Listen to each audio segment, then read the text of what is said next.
Yeah. Layman apologists, cooking the Saints, cooking the coach. Ink still heavy when the page get thin. Truth don't stutter when the noise rush in. Same breath spoke the void to form. Still pressed kings in the footnotes warned. Cross wasn't drama, it was law enforced. Judgment met mercy, no appeal in court. Blood hit wood, debt got voided. Grave tried leverage, miscalculated. Stone rolled back, not for escape. Just proof death failed to seal the case. Crowns corrode, doctrines fray. Truth don't age, it outlasts decay. If it need add-ons, ethic seals. That stress cracks, not hidden, depth revealed. Fire don't change, goals intent just shows what was counterfeit. Christ is king. Truth don't flex, it calibrates. Planes fold when the pressure breaks. Christ reigns now. Christ is king. Christ is king. No revisions, no update. Same word. All right, everybody. Hopefully, I am live. This is a little impromptu live. I'm not completely set up. My light's off to the side. You can see me a little bit. I wanted to go live actually because I wasn't planning on doing this, but something hilarious has kicked off. The Muslims are falling apart. Like 2026, 2025. Sorry, I should say. We warned people that it was the worst year of Dawah so far. 2026, we're not even halfway through January and things are getting worse. So if you're watching, go grab your popcorn. I'm going to react to this live now because there's no way this survives past this live stream. Like, it's not my live stream. Jack Brancantella, Muslim metaphysician, is currently live. He's got Daniel Hakikachu on. Dean responds, and man, they are tearing chunks out of each other. So I'm going to go ahead and react to it. And I'm going to try and react to it now because I know what'll happen. This will be gone by the AM, or at least heavily edited. So let me go ahead and react. Let me get rid of his chat. I don't need to see his chat. Apparently, I don't know if he's here. Yeah, I was going to say, apparently he's in the audience. He's not here. He's not here. I don't know. I'm looking at the bottom. Who is here, though? This is where the our good Daniel friend, so Mr. Hakikachu, is here. I'm behind by like a good How's it going? Can you hear me? 40 minutes for the look of it, but this. Oh, I thought I was upgraded to Mushrik. Well, you are, but you can be both. I'm a Mushrik, right? You are, yeah. Okay. Dean, hey, Assalamu alaikum. How's it going? Doing good. Yourself? I said Assalamu alaikum. Can you respond to that? Yeah, wa alaikum salam. So Dean's not responding Assalamu the alaikum to you, Jake. Islamic Can you respond to that? greeting because they have classified Daniel as a mushrik. Which So is I hear that I'm on unbeliever, someone kufr who's and I'm a Mushrik according to Jake. You agree or not? I guess you said salam to me, Dean. So I'm still I Muslim. agree. You don't have to ask me. You have to ask Dean that question. That's not to me. Yeah, am I? Dean says Yeah, he so- agrees with the document that you're Yeah, from what I've seen, there's been statements that would constitute kufr, yeah. Like what? But I don't make takfir. So what statements have I Oh, made? so he'll that just call you constitute kufr, but he'll not make takfir. Okay, so from what I've seen, there's been clips saying that, sacrificing towards jinn is not something that's kufr. I've seen also statements such as wilayat takwiniya not being necessarily kufr. These are the sort of statements that I've seen. I think about this. Have you seen my Sacrifices material towards explaining jinn these creation. statements? I've seen your clips trying to these explain very them. same Have you seen the guys actual will videos? come Like, on if you're Christian going to say YouTube I'm upon channels kufr and tell that to an and audience of and thousands, say maybe that you should whenever actually see Jesus the received explanation for those Pascanayo, statements, right? that he's not receiving. Yeah, I've seen them. Yeah, from the clips. Yeah, Are they clips or have you seen the videos, the actual I've video seen the clips, essays? and then I went back to your video to see the rest of the clips. Okay, so do you understand? Now, first of all, props for Daniel actually coming up. Jake's also allowed him up. Now, Jake, from what I've seen so far, because I'm like 40 minutes behind here now, reacting, but Dean just kind of Jack kind of hands like Dean and just throws him under the bus, just allows him to reply to Daniel. Daniel eventually, brings Jack into the conversation, but this has been hilarious to watch so far. So I wanted to react before people before this is taken down, because there's no way this will stay up. Jack has subscriber only mode on his channel currently because everyone is in there laughing, and the Muslims are begging them. The Muslims in the comments are begging them to stop talking about this stuff publicly. This is the beginning of Dawa downfall already in 2026. Understand that. Here's a question for you: can you slaughter to other than Allah without that being shirk? Can you slaughter to other than Allah without that being shirk? I guess it's gonna have to depend. On what? So you're gonna have to give me like a specific example, then I can tell you whether it's analogous or not. But in terms of the jinn, I know definitely in terms if you're sacrificing towards an entity and your intention is for that entity, then yeah, that would be shirk. So from what I remember know. this: jinn are Like, can you created in Islam. slaughter They're for made from smoke and a fire. king or Jinn aren't for necessarily you know, a bad in guest Islam, by the way. You can get bad to jinn, honor but the you can guest? also get good jinn. But either way, what's To being honor the discussed here is, guest, can you that's sacrifice towards a jinn? from what I know. I don't know if that would be shirk or kufr, but I know definitely that I don't think that would be permissible from what I know. Now that would be equivalent to, like, imagine You can't a Christian slaughter coming on for and saying we could guests offer a to honor sacrifice your to your guests. creation. I don't know. I don't know if that's shirk or You think kufr. you think it's impermissible to do It's that? possibly impermissible. Yeah, that's from what I know. Possibly. Oh, okay. It's possibly impermissible, so it's downgrade. So you So can slaughter so for I other than haven't read. Allah. So it's like I said So you- before. So Dean admits multiple times here, Dean doesn't even know his own sources. Dean doesn't, like, he said, like, I know I've jumped into this midway through, but Dean, this guy here in the right hand side, he has had a conversation with Jack already where they're discussing different things, why Dean doesn't respond to certain things, and Dean basically says, look, because I don't really know the sources, so therefore I'm not going to speak on them. But this is the same guy who doesn't know his own sources but thinks he is knowledgeable enough to jump in streams with Christians to debate them, and then butchers their understanding of it. I haven't read. Yeah, I haven't read you in cited detail the with regards example, to. like slaughtering for jinn is shirk, or that's kufr. That's what you said, right? So, but you can slaughter for a king, or you can slaughter for guests, and now you've downgraded it to it being possibly impermissible.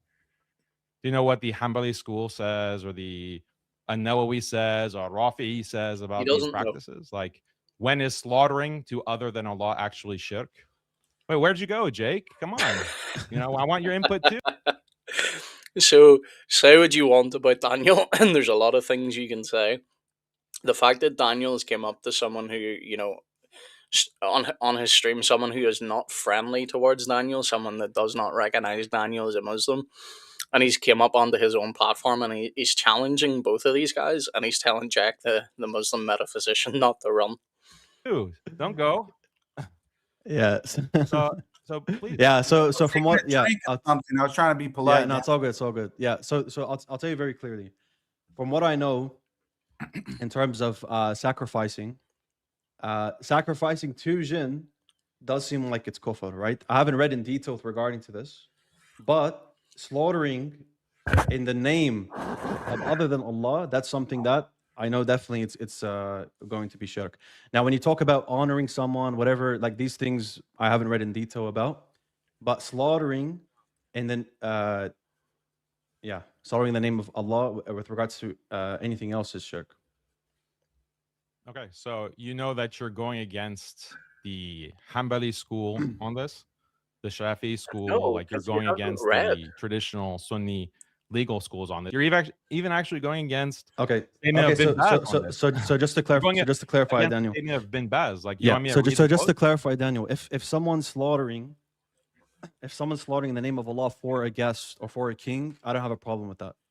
But I don't know. I don't know. I don't know if scholars are going to say. I don't know if some scholars are going to say it's other than mubah, right? That's something I haven't looked into. But I definitely don't know that's shirk. So I definitely do know that's not shirk. Sorry. So this is Well, with regards to second slaughtering in the time name Dean of said, I other than haven't looked Allah, into then it, yes, I haven't I read. would So say why are that's you shirk. And talking if it's about like in the name of jinn, you do then the same obviously, on yeah, Christian lives? I would agree don't that's come in. shirk.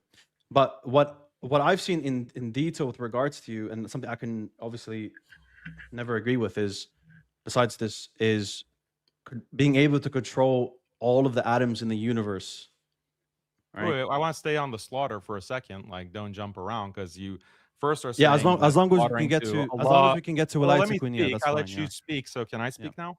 Is that As allowed? long as we discuss Wilayat Tekwinia after, sure. Yeah. Yeah, Go I'd ahead. love to talk about that. would love to talk to you and Jake. I mean, Jake is the Aqidah expert here who's giving Yeah, that's people fine. like You can Ahmed speak to me. Deedat an That's F. yeah, So yeah, Daniel. let's That's talk fine. You can about speak his to me. It's fine. Aqidah. Yeah, Daniel, just make the So point. It's fine. you don't need to interrupt me, bro. I can speak for myself. You don't need to cut me off. Yeah, Daniel, just stop being sensitive and just speak. Go ahead. Well, you're just accusing me of kufr, so I just want to speak and explain myself, and you keep cutting We're me off allowing, like I'm a dude. Come on, child. man. Now, what you see here is what happens anytime any one of these three guys and the other Dawa clowns come up to Christian lives. They do the same thing. It's the Muslim shuffle. They jump around. They avoid the direct questions. They do you know this? Do you know that? It's all red herrings because they don't actually want to discuss anything. They just want to basically call each other kufr. It's just silly. But like this is the state of Dawa already in 2026. Stop the exposition. Let's just get to the point. Go ahead. Yeah, the point was that first you said that slaughtering to other than Allah is shirk and kufr. Yeah. Then I said slaughtering, okay, to kings, to guests, and you said it's haram. Now you say it's possibly mubah. Like your ruling keeps It changing. depends what like you mean within by a it. So, minute. I'll make it very clear to you. Like I said just now, slaughtering in the name of the king is shirk. I didn't know what you meant exactly by that. But if you mean by slaughtering in the name of Allah No, for to honor. I the said king, very then it's clearly fine. to honor the Yeah. king, to Yeah. honor the king, to honor the guest. I said So very so clearly. are you slaughtering in the You're- name of Allah? You're slaughtering for them. Are you slaughtering in the name of the king? You're slaughtering to honor them. So think about this. This is what they're discussing. Can you slaughter and sacrifice to an animal? An animal to anything other than Allah? They say no. That would be shirk. That would be wrong. But yet they will happily come on Christian streams and they will completely drop this standard and they will say things like, "Oh, Jesus didn't receive worship. No, people just bowed to Jesus. That was just giving him honor." But in the very same breath, they're going to deny that you can do that to a mere creation without insulting Allah. Now, Daniel takes the opposite position, and this is why a group of like 30 odd Muslims signed like a petition basically to distance themselves from Daniel. Now, Jack here in the top left, he released a statement today. I just posted it next. He's distancing himself from this guy here, Dean Responds, and a couple of other guys, because he finds them not to be Muslims. Like these guys are tearing each other apart already. Right. So you're So slaughtering. So if you slaughter two jinn, but in the name of Allah, is that shirk? From what I know, that one wouldn't be shirk because you're slaughtering in the name of Allah. Okay, so how do you know what I was referring to then? Because in the context of your videos, it seemed like you were saying. Did I slaughtering in say the anything about name of slaughtering Allah. in the name of the jinn in the videos? That's what it seemed like. Oh, it seemed like so. It Yeah. seemed like that. That's what popped into your head, and then you declared that Daniel. Yes. So if you didn't mean that, then yes, I'll take back my takfir. Okay, so you didn't see me or hear Or not me takfir. say- Sorry, I you never didn't- made takfir of you. I said it Oh, was yeah, kufr. he Sorry. doesn't take fear, by the way. Yeah, I mean, you didn't hear that. It seemed that, and it's like that to you, and then you said I'm upon kufr. You just assumed. Is that how we do like judgments on? Yeah. who is So upon so kufr when and- so or we not? judge things based. Yeah. So we Apparently judge things is based how on the they do apparent. So on judgment. the apparent of the clip, Oh, really? I didn't see the qualification that it's in the name of Allah for another entity. I didn't see that. So then, how do you determine that it was kufr if you didn't see one way or the other? No, I did. I saw. It seemed Where- like it seemed like you're defending slaughtering in the name of the jinn. We can bring up the clip. So How can it yeah. seem like that? On the apparent, it seemed like that. Yeah. So you can determine if someone is upon kufr by what it just seems to you without actually Yeah, on the explicitly apparent. hearing that. Yeah, so we judge by the apparent. So if it seems like someone's prostrating to an idol as though they're worshiping it, I'm gonna judge it as though until I see otherwise. Yeah. Okay, so yeah, prostrating. Actually, that's a good point there. So is prostrating to someone, is that shirk? Yeah. So you see how you didn't want me to go to Wilayat Taqwiniya, but now you're shifting. So we're gonna go No, to Wilayat I'll get Taqwiniya. to it, but Look who we have, folks. Oh, he's muted.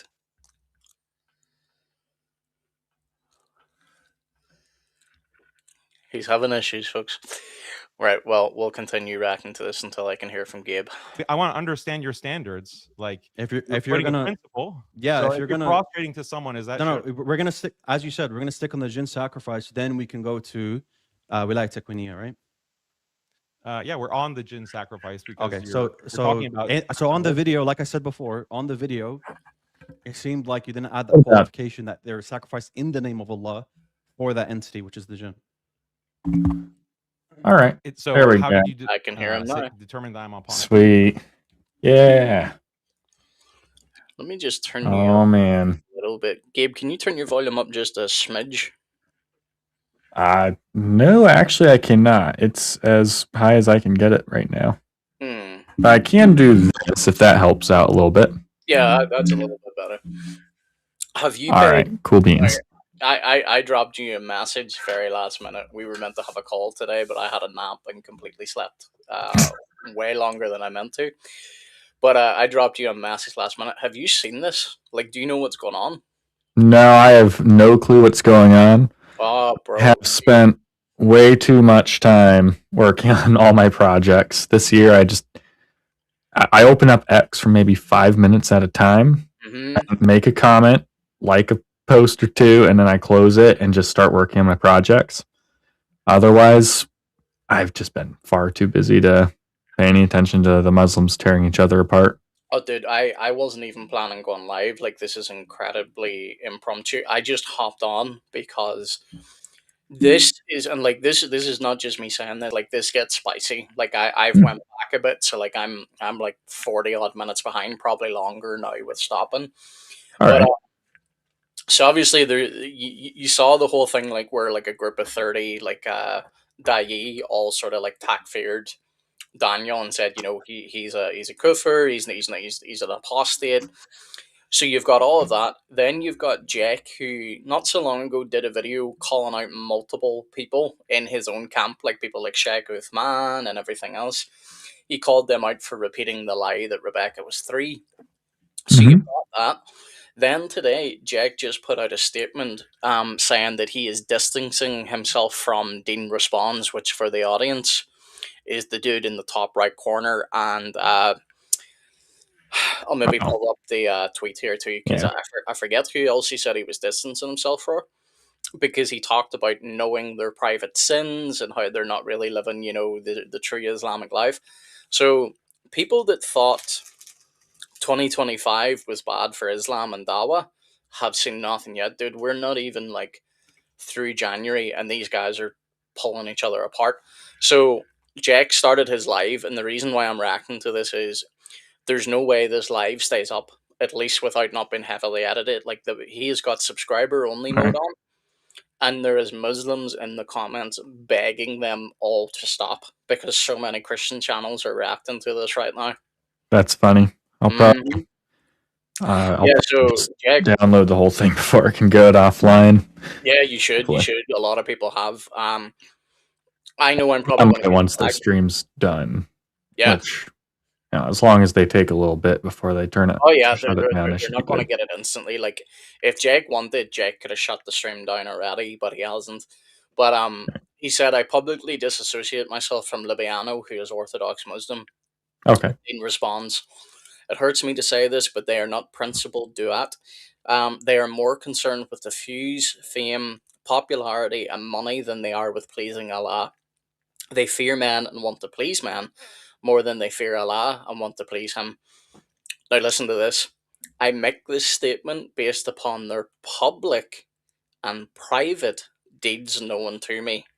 May Allah rectify our affairs and guide us all. So here is yet another Muslim coming out and saying, I know how these like popular Dawah guys are living behind the scenes, and it doesn't line up with how they're meant to live. Yeah, I mean, I don't really know what to tell anyone, but anyone watching this and going, wow, I'm shocked. I don't know how to tell you this, but it's not really that shocking. Especially when you look at like even if they did want to live like the Muslim life, they could still in all reality, still do a lot of the things that they would probably want to do. Oh yeah. I'm thinking things like, oh, this is going to sound so disgusting, but hiring a prostitute. hmm All you have to do is get her to get onto a WhatsApp call with an imam and then basically say that you're having a muda marriage and then just do it. That's all it is. And like Muhammad Hijab famously told everyone on the internet, all you have to do is pay her a McDonald's as the bridal price, and that's enough. Yep. Yeah, so her dignity is McDonald's. That's the cost. Yeah. Yep. Hmm. Which again goes to show you how much those women value themselves as well. So like it Mhm. doesn't free the Muslima from it, but a lot of these Muslima women have also came out, and spoken against a lot of the shady dealings of people like Ali Dawa, Muhammad Hijab. Anywhere you look, there is some form of controversy surrounding these people. Like Yeah, Hijab's father got exposed, for like running like a fraudulent like university degree setup and things. Like it's that stuff's gonna keep coming. Like, and that's not even for just like Islam stuff. That's just words. Sorry, that's just gonna keep coming out with. Yep. I believe the Eastern world or the more Arabized world too.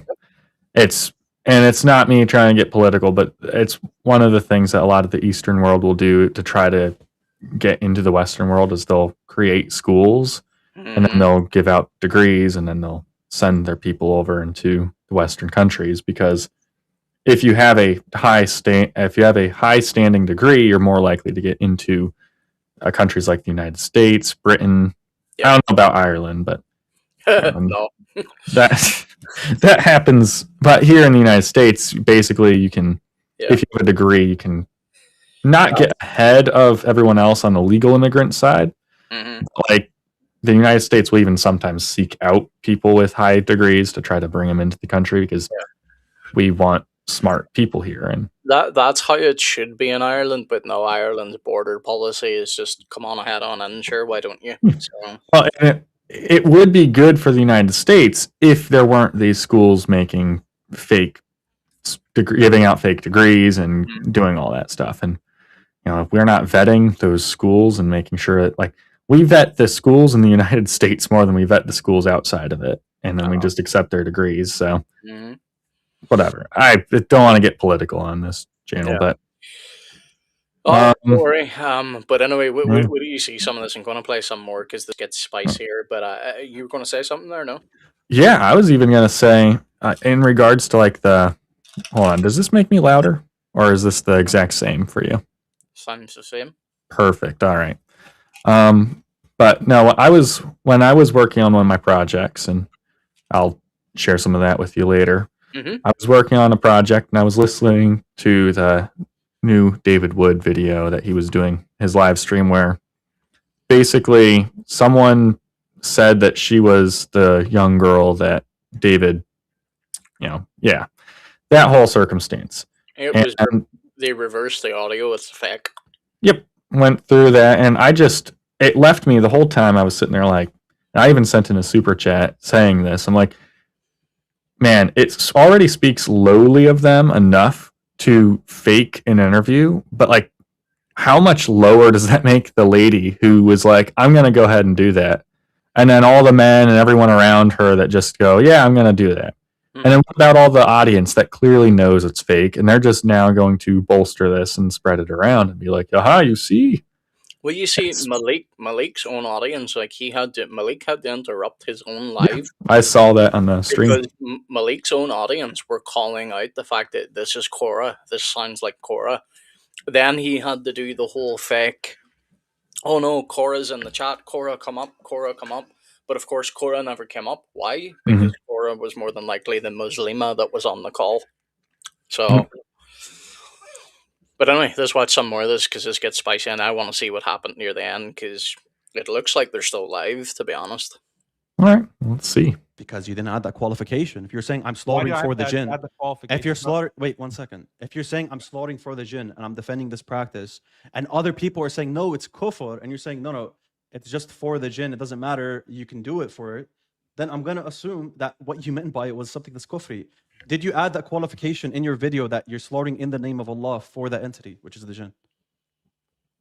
Why is that qualification need to be made? It's needed, when 'cause the otherwise- Hanbali school, when my Bin days. Baz is saying that it's not shirk, when it's not kufr, we can read the fatwa. Yeah, We can yeah, read we the need to, fatwa. yeah, let's bring get it the- up.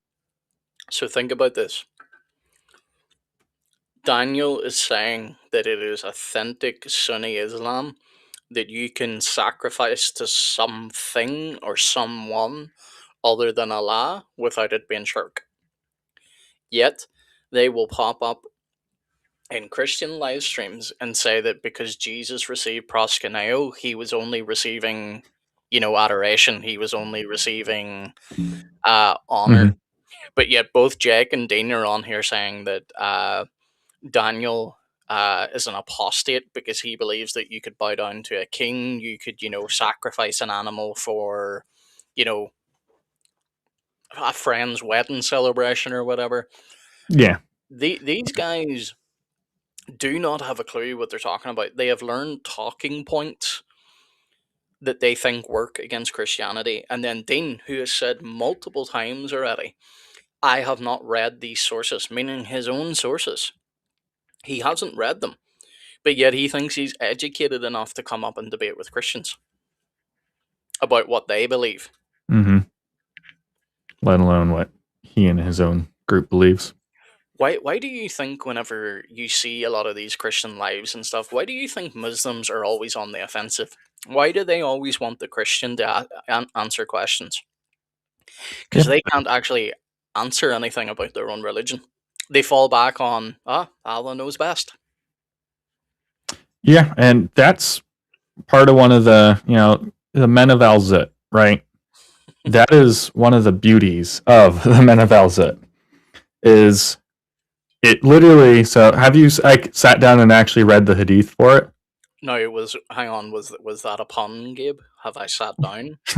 The pun was like the satting down part, yeah. I am Abdullah in that situation. I sat in my little line behind the sand and I made sure my butt was firmly in the ground. Yes, I have. Okay. Yeah, so I've been doing a lot of reading on the the whole Men of Al-Zit hadith, because obviously working on the alzit.com, right? Mm-hmm. And it's one of those things where it has shown me how effective of a polemical weapon it is, especially when using it. Because guess what? When you do use it on a Muslim, they go, oh, that's not what that means. What this means is this. And then you go, okay, well then why you can't say, so it's idiomatic, it's symbolic of something else, it's not saying what it just says.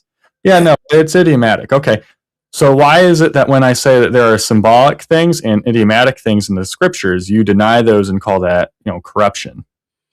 Right? Well, it's obvious, Gabe. Like, come on now. I can't award you the same charity I award the Quran. Come on now. Yeah. And that's, so, like, I was talking to my friend Isaiah about this. I was saying to him, I'm like, I wouldn't use it as an argument against Islam. I wouldn't go straight into the Muhammad got railed by the men of Al-Zit, right? I'm not going to open that up and be like, I couldn't be in a religion where that happened to my prophet or my Lord or the leader of my religion, right? No, that's not the reason. The reason I wouldn't use it is because, I do think that there is actual idiomatic interpretations. And I think those interpretations are a little bit more solid than the plain reading of the English translation.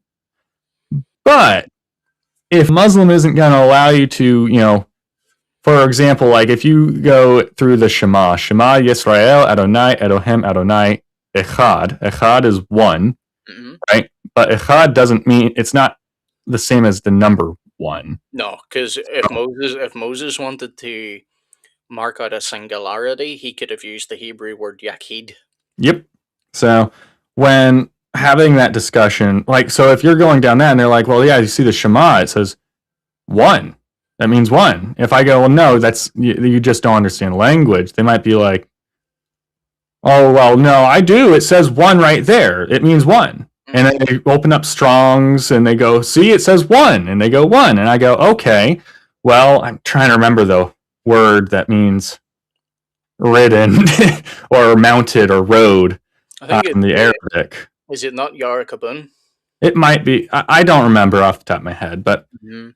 I might be. I could be like, okay, well, it meant that Muhammad was mounted by the men of Al-Zit, and that's kind of From normal Arabic usage. And again, I'm not an Arabic speaker. I don't claim to be Arabic. And again, lots of Muslims. I've did a video on this as well. Lots of Muslims love trying to use that too, because if you're not an Arabic speaker, they're like, "Oh, well, you can't speak on it at all." Okay, great. Are you a Hebrew or Greek speaker? Okay, you can't speak in my scriptures. If we're gonna be fair.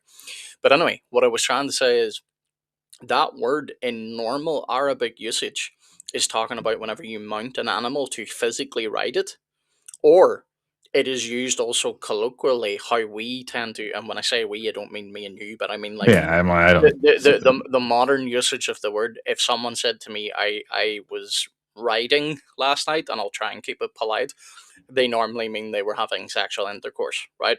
Yeah. So even if you are trying to be, and again, you've said it yourself, you've looked into it and you think, there's possible other interpretations. Muslims love to say that no, that this was the jinn, but even then, this still falls back in them, because even if you take that this was not men, you would have to say that the jinn mounted the prophet and did the very same thing to him.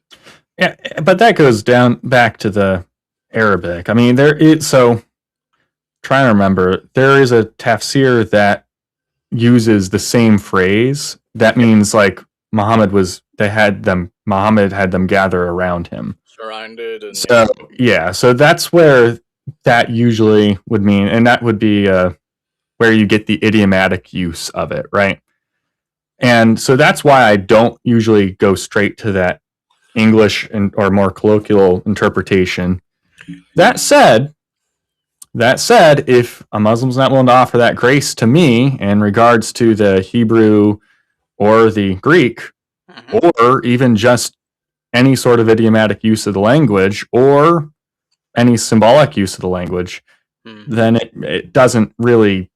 I will gladly use the men of Al-Zit against them, just to show the double standard is there. If that's because they might then go, well, hold on, that's not how that's interpreted. Okay, well then let me do the same exact thing. And then I think that's fair, but also I would take a less gracious stance than you, not because I'm trying to be ungracious, but I just think there's too much contextual evidence, even within the hadith, that it was a physical mounting, because Abdullah is told to stay behind the line. He immediately sits his butt down on the ground when the Al-Zit try to come near him. So as David Wood rightly said, he is protecting the golden goose. He knows the what bubble they're pop looking or whatever he used. Huh? He used something like his bubble pop or whatever language he used. I don't know. It was funny. And then whenever you look at it, though, but from the other point of view too, though, but like it talks about how Muhammad was overwhelmed. He was, and they're trying to say, that this is from reciting the Quran and stuff. No, it talks about how much physical pain he was in. Reciting the Quran, it certainly causes pain. It's a painful read. But unless you're willing to say that your prophet was physically, overwhelmed by reading the Quran, sure, yeah, I agree. It's a bad read. He wouldn't have been reading the Quran. He couldn't read, but reciting it, so making a whole bunch of stuff up on the fly, Yeah. But anyway, let's jump back into this or we'll never get through it. Okay, let's bring up Bin Baz's fatwa. Actually, what's more important is getting the clip of what you're saying, so we can see if you added that qualification of that you're actually. Now, once again, this is why Jack said he disassociates from Dean. This is what Dean does every time he goes on a live stream. I just want to get that clip. Just slaughtering in the name of Allah. No, you're missing. So let's bring that up. You're saying that that's something that's necessary, and I'm pointing to what the scholars have said. Okay, so Al-Rafi. Wait, so Daniel, Daniel, Can I when read the quote? people, when you, if you believe people are misunderstanding you, and this is what you really intended, then you have to add these qualifications, right?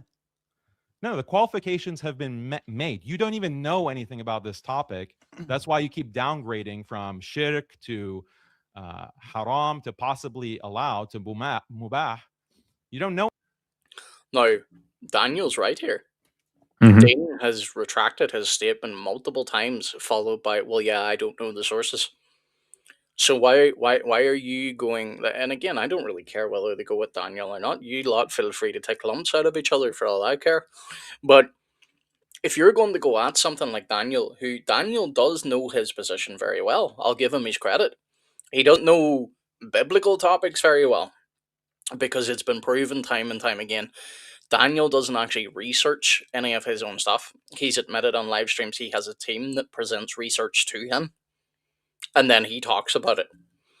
So, in regards to his own religion, I would say Daniel probably knows a lot more than Dean, which is evident.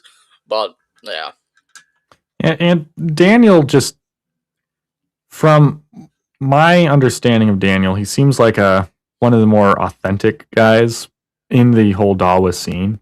Mhm. Right? Like you look at these other guys, and they all, just from me watching or listening to them, a lot of them don't seem like they're that type of guy that you're thinking of, right? Like when you think of a Christian apologist, you're thinking of someone who is, done up, they got their tie on, they're ready to present their theological treatise on the nature of the Trinity or something like that. me. Yeah, not but these guys here, they are sitting here with like neon lights. They do very orchestrated videos where they're going out and they are hanging out with an interesting crowd too. I mean, think of it. What Sneeko, for example, right? Mm, A lot of these guys are hanging out with Sneeko. They like Sneeko. They want to hang out with him. I have watched a handful of Sneeko videos. And I can tell you right now, in all of the Sneeko videos I've ever watched, even after he had become a Muslim, he's not behaving like a Muslim. He has women in bikinis. He has music playing. He mhm. maybe even sings in some of them. It's sitting there like, that's music's depending on which branch of Islam you're part of, but women in bikinis walking around, going out into the city, hanging out with other controversial characters who have a track record of other things, doing all that. It's like, okay, a lot of them hang out with, well, I can't recall if any of them hang out with Andrew Tate, but he does tend to fall into that. But. Yeah, Tate has been quietly disassociated from. Okay. So Yeah. can't really say they hang out with Andrew Tate with his whole trafficking case going on right now. Well, there's that, but also it's because Tate. If people, I don't really watch Andrew Tate, but from what I've been told, is Tate has not made mention of Islam or Allah in numerous months. So that's apparently poo-pooed in the old Dawa movement. So they're like, yeah, we don't talk about Tate. Now, not to cut you off, but just because you brought up Sneeko, there was a clip that went around today of Sneeko. Do you know who Bradley Martin is? I do not know. Bradley Martin's like he's 260 pounds, which he loves reminding people. He's a big YouTuber, like gym owner, and he has a friend, a girl called Sarah Safari, I believe her name is, or Sarah Safari, Okay. one of those. She's also a pretty big streamer. She has been silently dating. And I say silently because they haven't announced anything, but she's been silently dating Sneeko for a while. Okay. There was a clip released today where Sneeko didn't realize that the live was still on, and he slapped Sarah Safari across the face because she was being disrespectful. Now, he disobeyed his prophet here because Muhammad says, "Don't beat a woman on the face." Right? Mhm. So what Sneeko should have done is he should have hit her on the body according to his prophet, because that way it can't be seen. Yeah. So even then, Sneeko's a bad Muslim. But this will all come out now in a couple of days. Oh, this was a skit. This didn't really happen. Blah blah blah. He Oh, smacked yeah. her across the face. Well, I mean, I don't know Sneeko personally, but I never really, and this isn't to like speak lowly of him, but it's gonna speak lowly of him. I never really look at the guy and think, wow, he's got this outstanding character, right?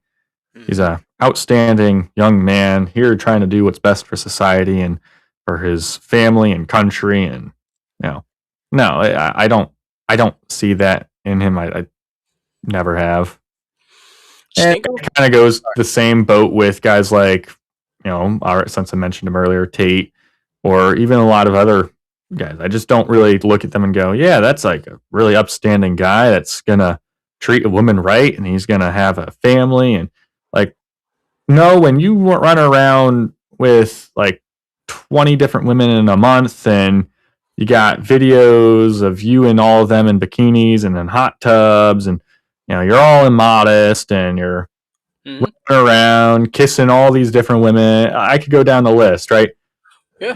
The measures of, you could say, adultery that are being applied there, I would say much of it would definitely fall into like the adultery line, Mhm.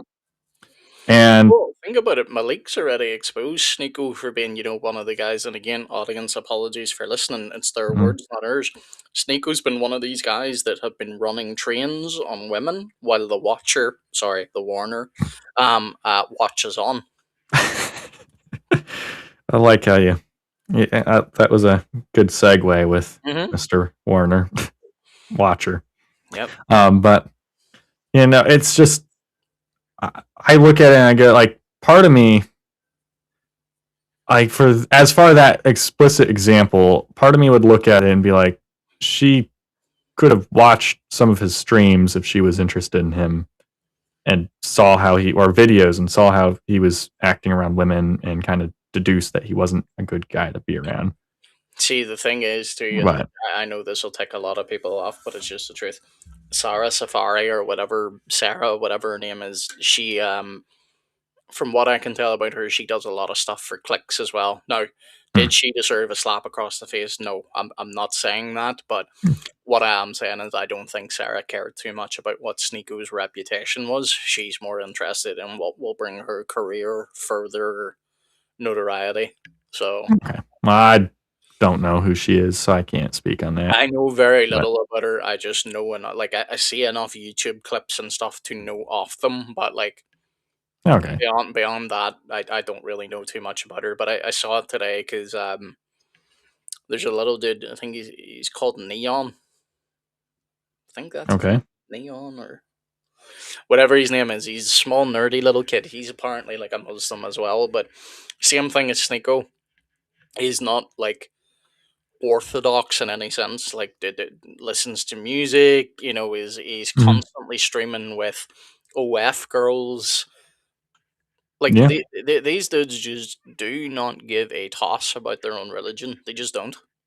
yeah, and to give a little bit of like an analogy from the Christian perspective, that would be like if you or I went out to, and just did a live stream one day in the club, right?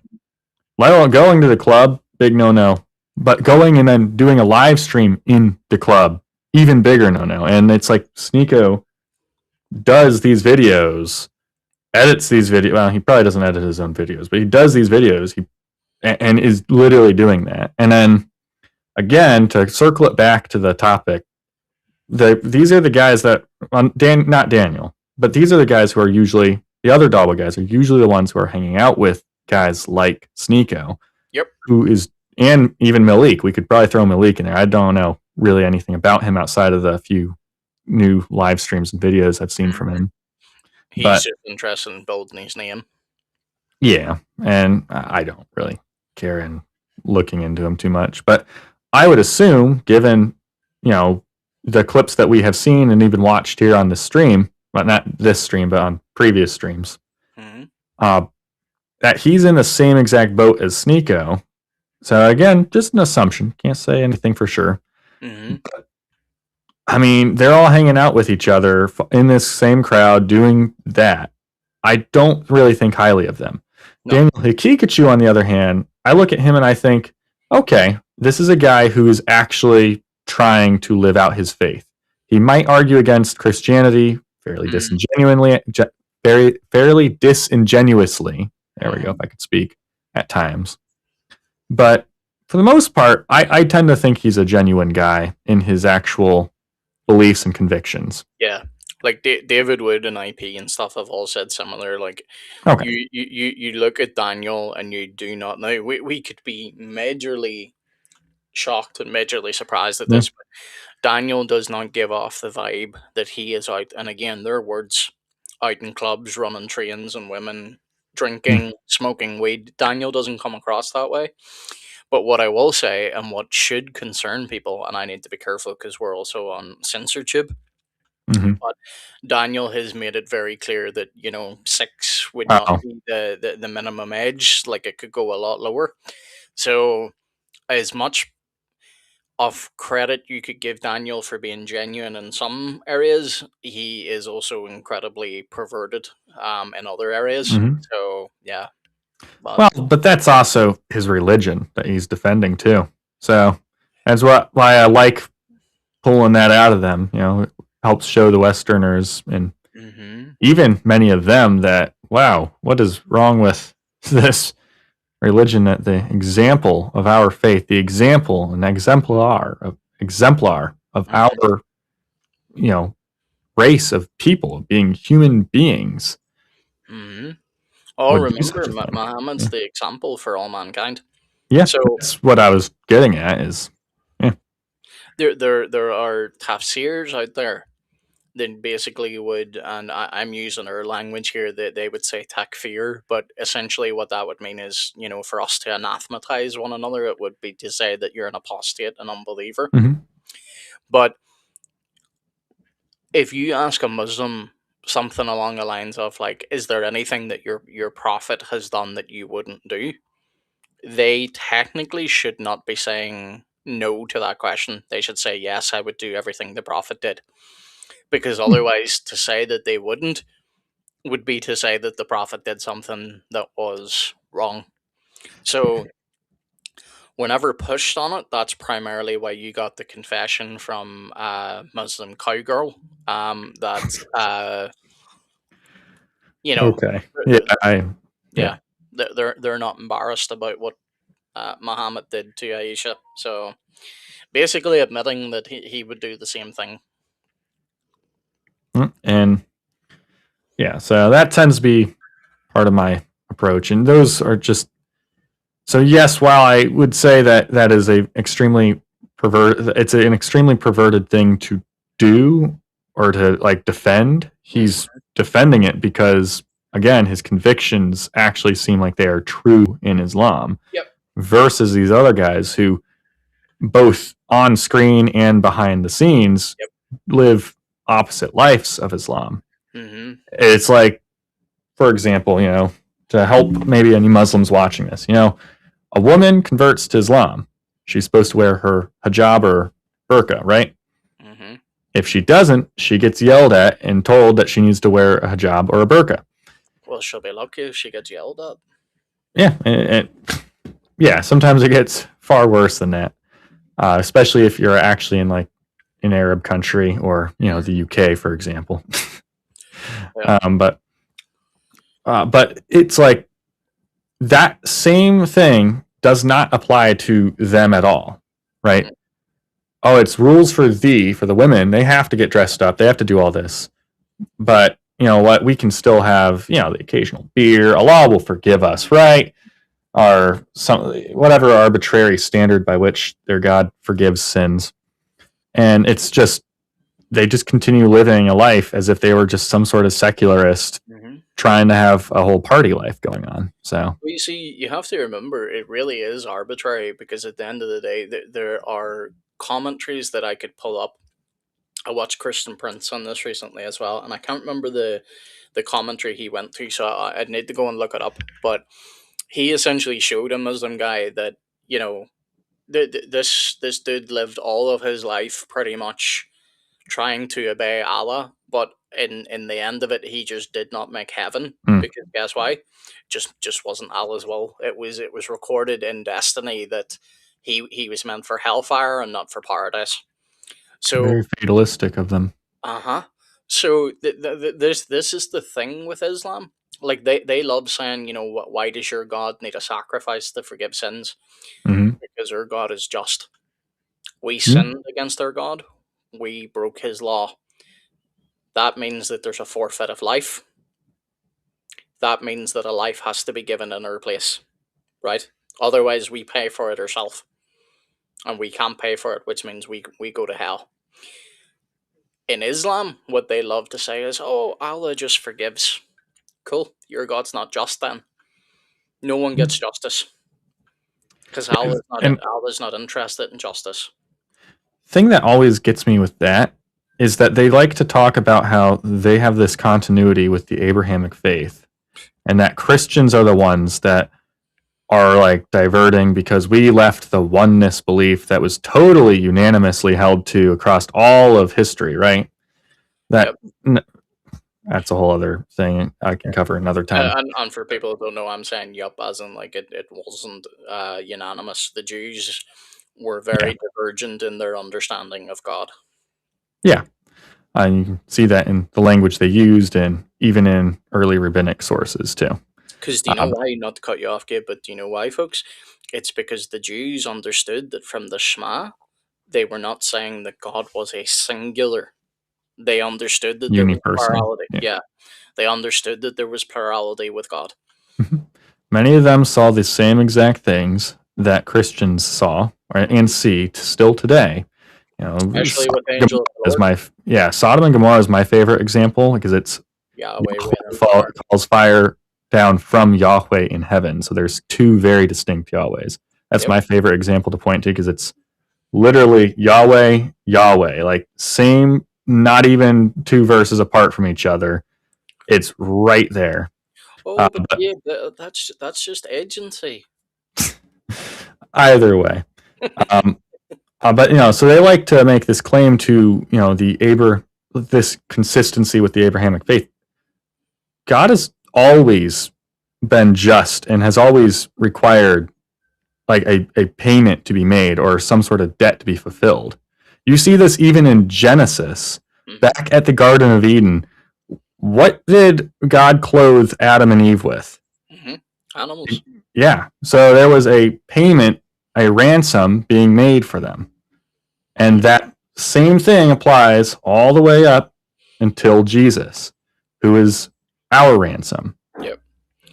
And the reason they can't wrap their head around this, though, but is because this is what I mean by like, I hold people like the guys we have on stream responsible, the so called scholars and the Da'i, I hold them responsible. Mhm. Your average Muslim doesn't have a clue about Christian theology. I'm just going to be honest, and I'm not even saying that to be harsh, it's just true. So whenever they hear things like, oh, the Christian God requires a blood payment, we don't use that language. We don't say God requires a blood payment. Like God is not paying himself in blood. So that's not what we mean. But God warned Adam and Eve, if you eat of this tree, the day of which you eat it, you shall die. Right? Mhm. Why die? Because whenever you disobey God, you create a separation between you and God. And if God is the source of life, you cut yourself off from that life and you die. Right? That means moral corruption. That means human decay. Now, whenever you then look at it and God says that the reason why, if anyone sheds the blood of man, his life is forfeit, God tells us why, because he says that life is in the blood. So, whenever we then talk about animal sacrifices, God, in his mercy, set up animal sacrifices not because he needed blood to be appeased, but because my life was already forfeit. Gabe, your life was already forfeit. We forfeited our life in Adam and Eve. That's the Mhm. point. God graciously set up animal sacrifices to cover us until the true Lamb of God could come and ultimately pay the debt that we owe. That's how our God is both just and merciful. You cannot say that about Allah. You just can't. But it's because Allah just, he's God. He just Clicks his forgives. fingers, He forgives. just Yep. says, yeah, it's all good. Yep. Yep. Which means justice goes out the window. So, this is why a lot of these guys live the way they do. It's because they know you technically can't offend Allah. As long as you don't commit shirk, you can't technically offend Allah. You can sin, do whatever you want, and then you can go and perform your ablutions, your prayers. You can go kiss the black stone, which forgives your sins. I was going to say, that's in a form of atonement, the stone. Yeah. Well, that's the thing. Muslims do, and we need to get back to this video too. But Yeah. Muslims believe in a Multiple atonements, too. They do, but they also most of them aren't aware of this because, I say, your average Muslim that you talk to is unaware of stuff like this. But on the Day of Judgment, Jews and Christians will be given in place of the Muslims. Guess what that is? Atonement. But ransom, sacrifice, payment. Yep. And it's Go also down. it's sacrificial as well. It's what we say Jesus did for us, which Muslims are like, oh no, that can't be, that can't happen. Oh well, guess what? According to you, I and other Christians and other Jews will be your sacrifice. Yep. This is the thing. They don't understand their own religion. And that's why I always make clear I don't actually hate Muslims. But what I hate is I hate dawah. I hate da'is because they lie and they do it knowingly. Yeah. Like these men are going to be guilty. Lord have mercy on them. I wouldn't want to see any of these guys dying without coming to know the Lord Jesus Christ, because can you imagine being guilty of the blood of how many people they've led astray? I don't want to even imagine that. No. Yep. Anyway, let's jump back in and then we'll have a few more things.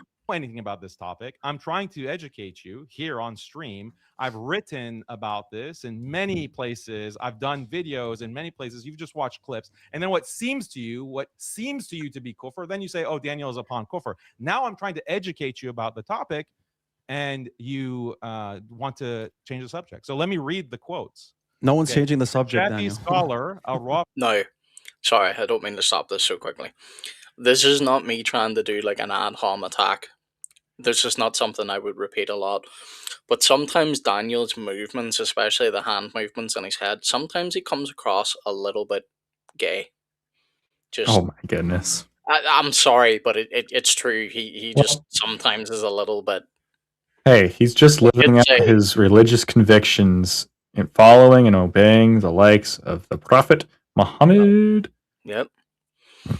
Well, as I say, I normally wouldn't repeat that because I'm not trying to do an ad hom attack. I'm just saying, like, as the kids would say, he's a little bit zesty sometimes.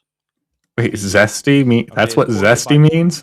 Fruity. Yeah, fruity. I thought zesty just meant like it was like when you have a little bit of spice in your food. No. It means like flavor, you know? Yeah, lemon zest, as in like fruity. So. Oh, okay. You now need to apologize to people you've been calling fruity. I've never called anyone it, but oh man, I've heard it a lot, so I did not know that. Thanks. Well, there you go. Imam Nawawi.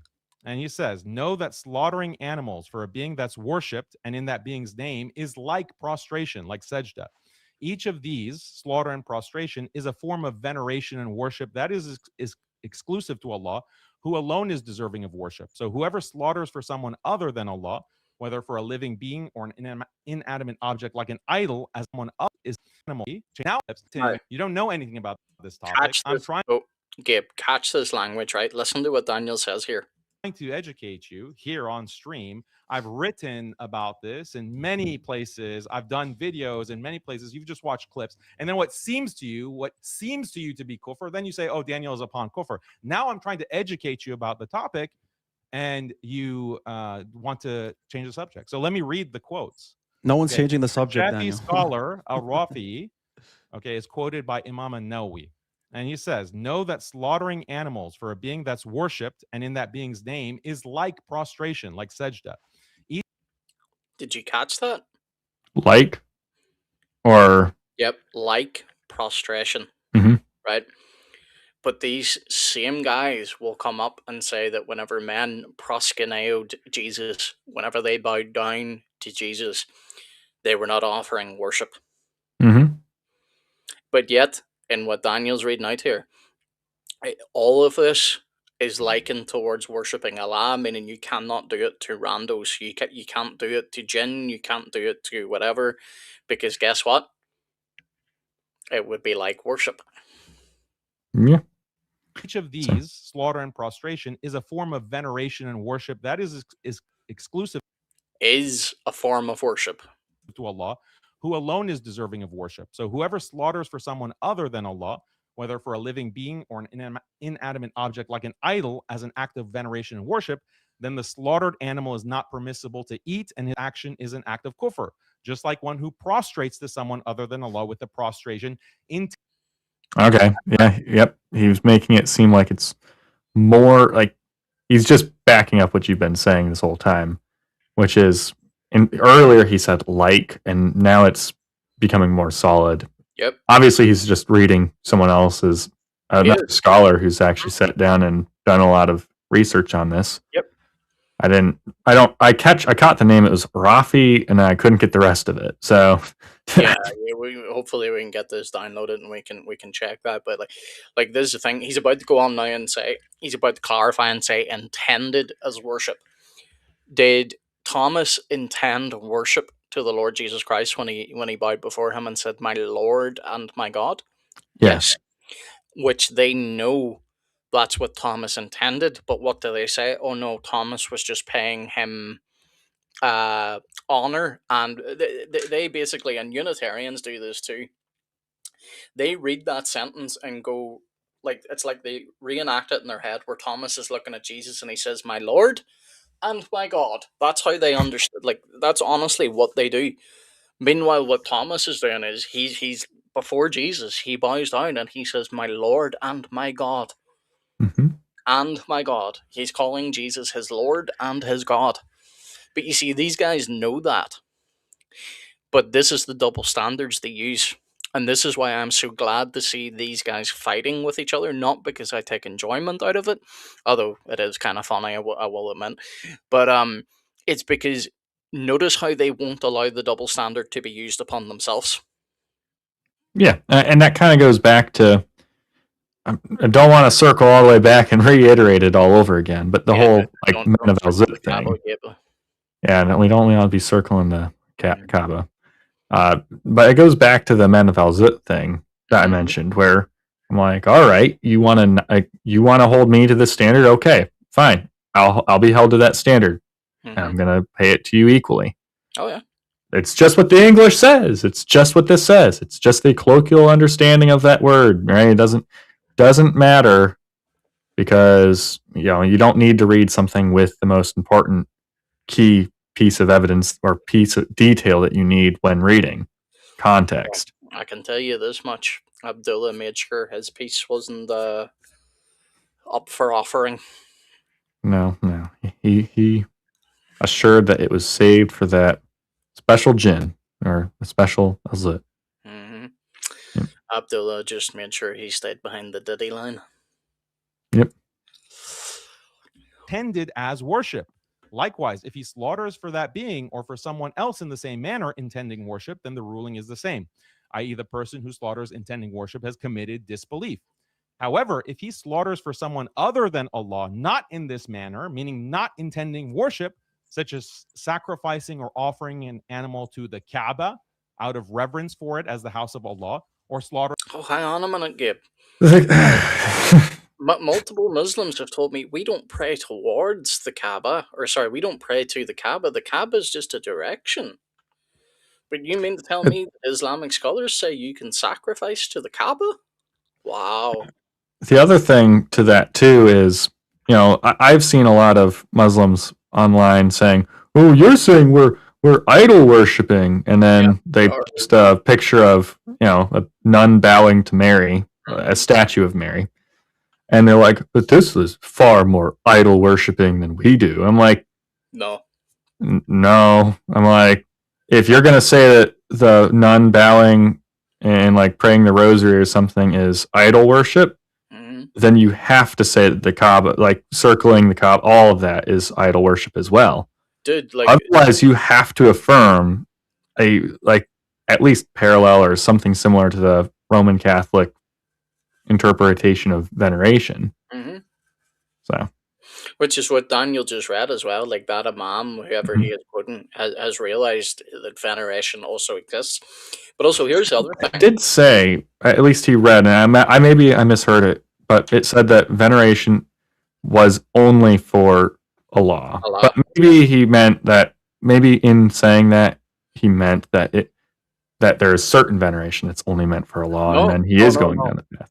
Yeah, that's the point. That's what they're all arguing over. So, like, the reason why they're holding on to the argument that, oh no, people only honored Jesus by bowing, is because they know to bow down even in veneration to Jesus would be something that in their worldview, all that can only be to Allah. So that's why they have to be so disingenuous with their text. They have to say things like, oh no, it's just honor towards Jesus.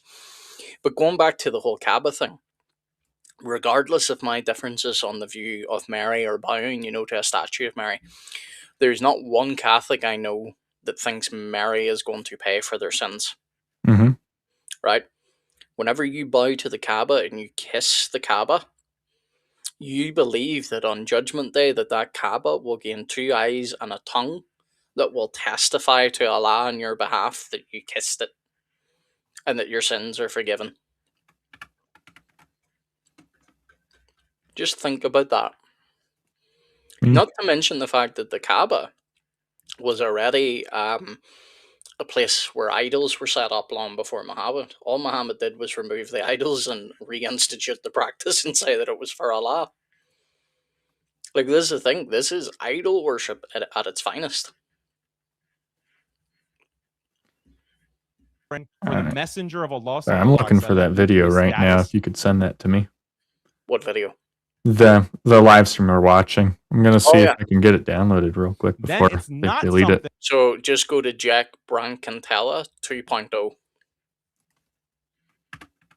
Thing that renders the slaughtered animal impermissible to eat. This is the meaning of the common expression, I've offered this to the haram or the Kaaba.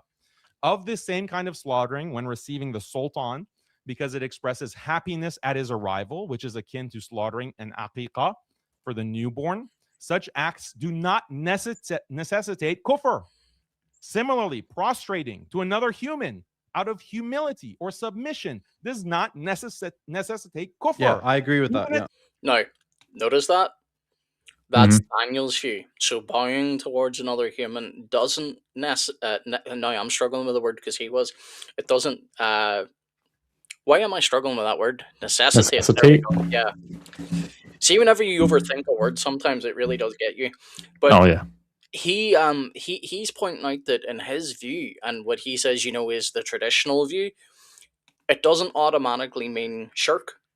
But yet Jake, Dean, and all these other guys believe that it does, because they believe that this type of action can only belong to Allah. So notice the infighting with these guys. This is how pathetic it gets. Haram. Yeah, I agree with that. Okay. Okay, then so why I agree with the prostration. When I say slaughtering for other than Allah is not necessarily kufr and shirk, that's correct according to Imam Nawawi and Ar-Rafi.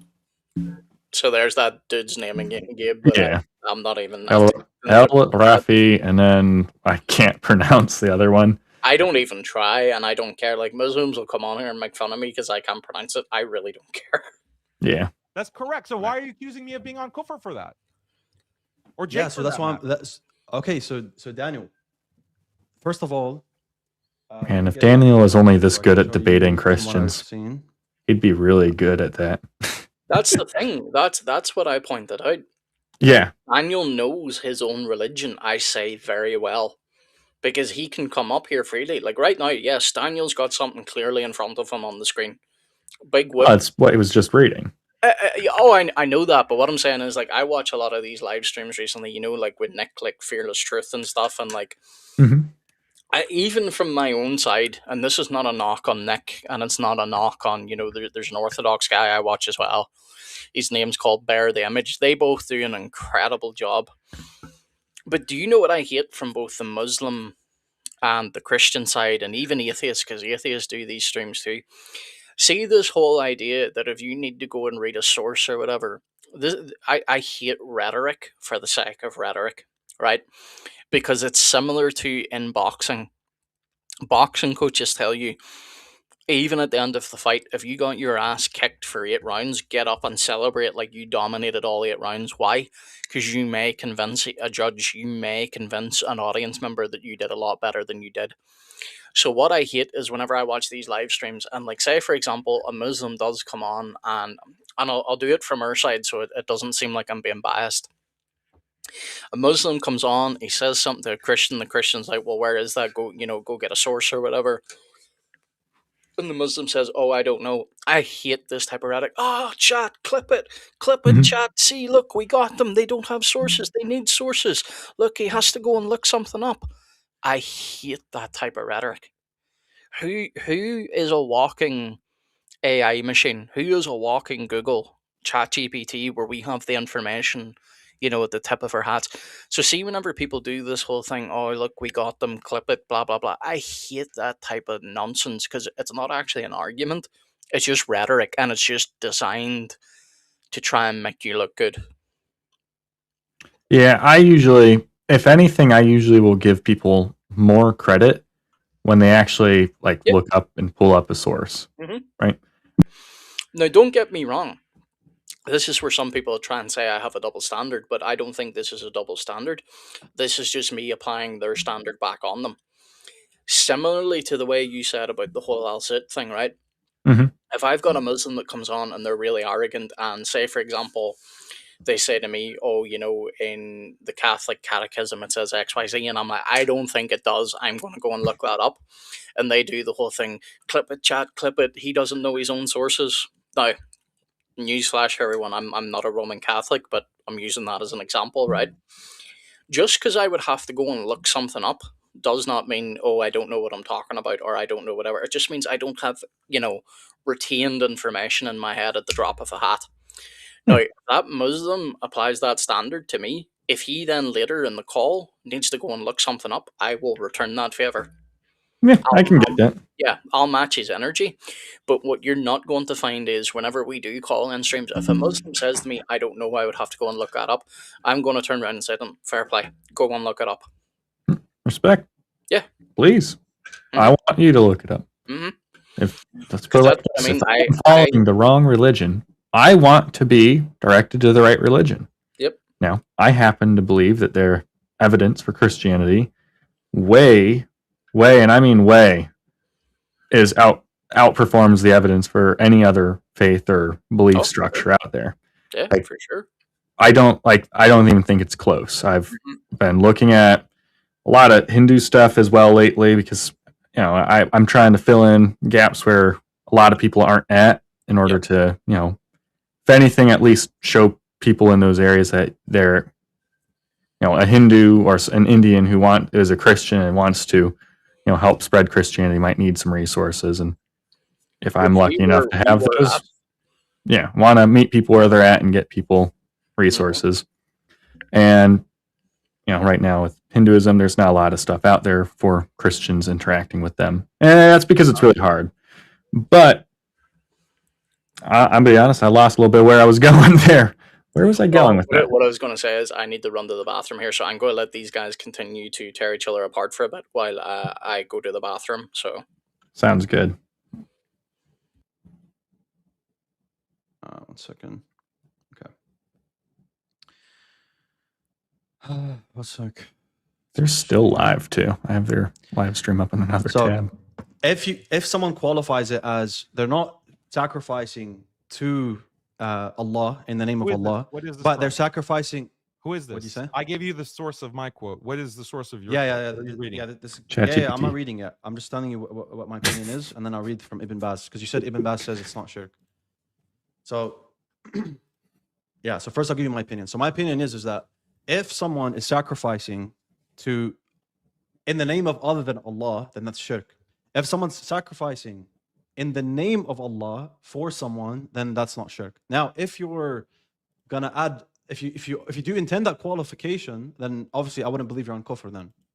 Otherwise, I will believe that if you haven't added that qualification that it's in the name of Allah for someone else. Now, Wait, do you know the context of why this discussion even came up? Why we're talking about slaughtering to jinn? just share my Even- screen, do you know? Jake, if you don't mind. Yeah, so the context was about istighatha, if I'm not mistaken. No. So you Ibn said Baz, you watched the video. so Ibn Baz, what was the dude, come on, specific thing? Daniel, What was the Daniel, you specific can't play victim with me interrupting you, and then you do it to My me. goodness gracious. So This Can I ask you a dude question? drives me nuts every time he sacrifice does other this. than Allah is shirk. That's what Ibn Baz says clearly on one of his fatwas. So I can put the link here in the back chat even. So 1 second. So I don't know where you got that Ibn Baz says that it's not shirk. Who drives you nuts? Oh, Dean. He drives me nuts dude, every time. I can't watch the dude for too long because luckily I'm looking at the stream here. I don't see him on there, do I? No, Dean left a while ago. He bounces. Yeah. And now, luckily he's not going to be there. But Dean drives me nuts all the time because he always does the same thing, where he'll interrupt and interject, and then the moment you're like, "Wait, but hold on," and he just keeps going. And then when you try to be like, "Wait," you're trying to take me out of context. I already addressed that. Then he just continues going, and he goes, "Hold! Don't try playing the victim card now." And I'm like, in doing that and in saying that, you are playing the victim card. Do you know why I said what I said a while ago? It's because of guys like Dean and Orthodox Muslim. Because what I will give Dean credit for is Dean can at least keep himself relatively respectful when he's on Mhm. streams with Christians. Orthodox Muslim can't. He screams, he talks over you, he insults, he this, that's, and the other. That's why he constantly gets booted. But this is what I mean about streamers like Dean and Orthodox Muslim and stuff. They're not scholars. They admit they don't know their own sources very well. They really don't know Christianity at all. All they've done is they've memorized talking points, and then whenever they say something, this is where the rhetoric game comes in. Because I'm just going to be honest, a lot of Muslims, whenever they follow guys like Dean Responds and Orthodox Muslims, they're not actually tracking with the argument. They're just waiting to hear the usual punch cards like, "Oh, clip a chat, we got them, we roasted them." That's where all the rhetoric comes in. And then you've got Muslims in the comments here like, "Oh, Dean and Orthodox Muslim, they're such strong debaters." They're not. It's why they don't really do public debates. What they do is public shouting. Yeah, and some of that is even like just kind of a cultural thing within like the Arabic culture where it's like you can have a Muslim, and I think that David has even used Nabil for this analogy. You can have a Muslim who can sit down and watch a Christian and an atheist debate, and he can unbiasedly articulate who won the debate based upon who was actually answering, like who had control of the debate, who was answering the questions, how soundly they structured their arguments, and so on and so forth, right? But the moment that you get a Muslim in there, he's shouting, hooting, hollering, something that we would say that is like you're weak. You lack of require, composure, you don't. you require your emotional impulse to be put on there. That usually shows you don't know what you're talking about, you're weak, or the position you're trying to articulate just isn't actually that true. But in the Arabic culture, wow, he must really care about that thing he's arguing for. For someone, they have got him so angry that he is hooting and hollering and yelling at them on a stage or a digital stage in front of everyone.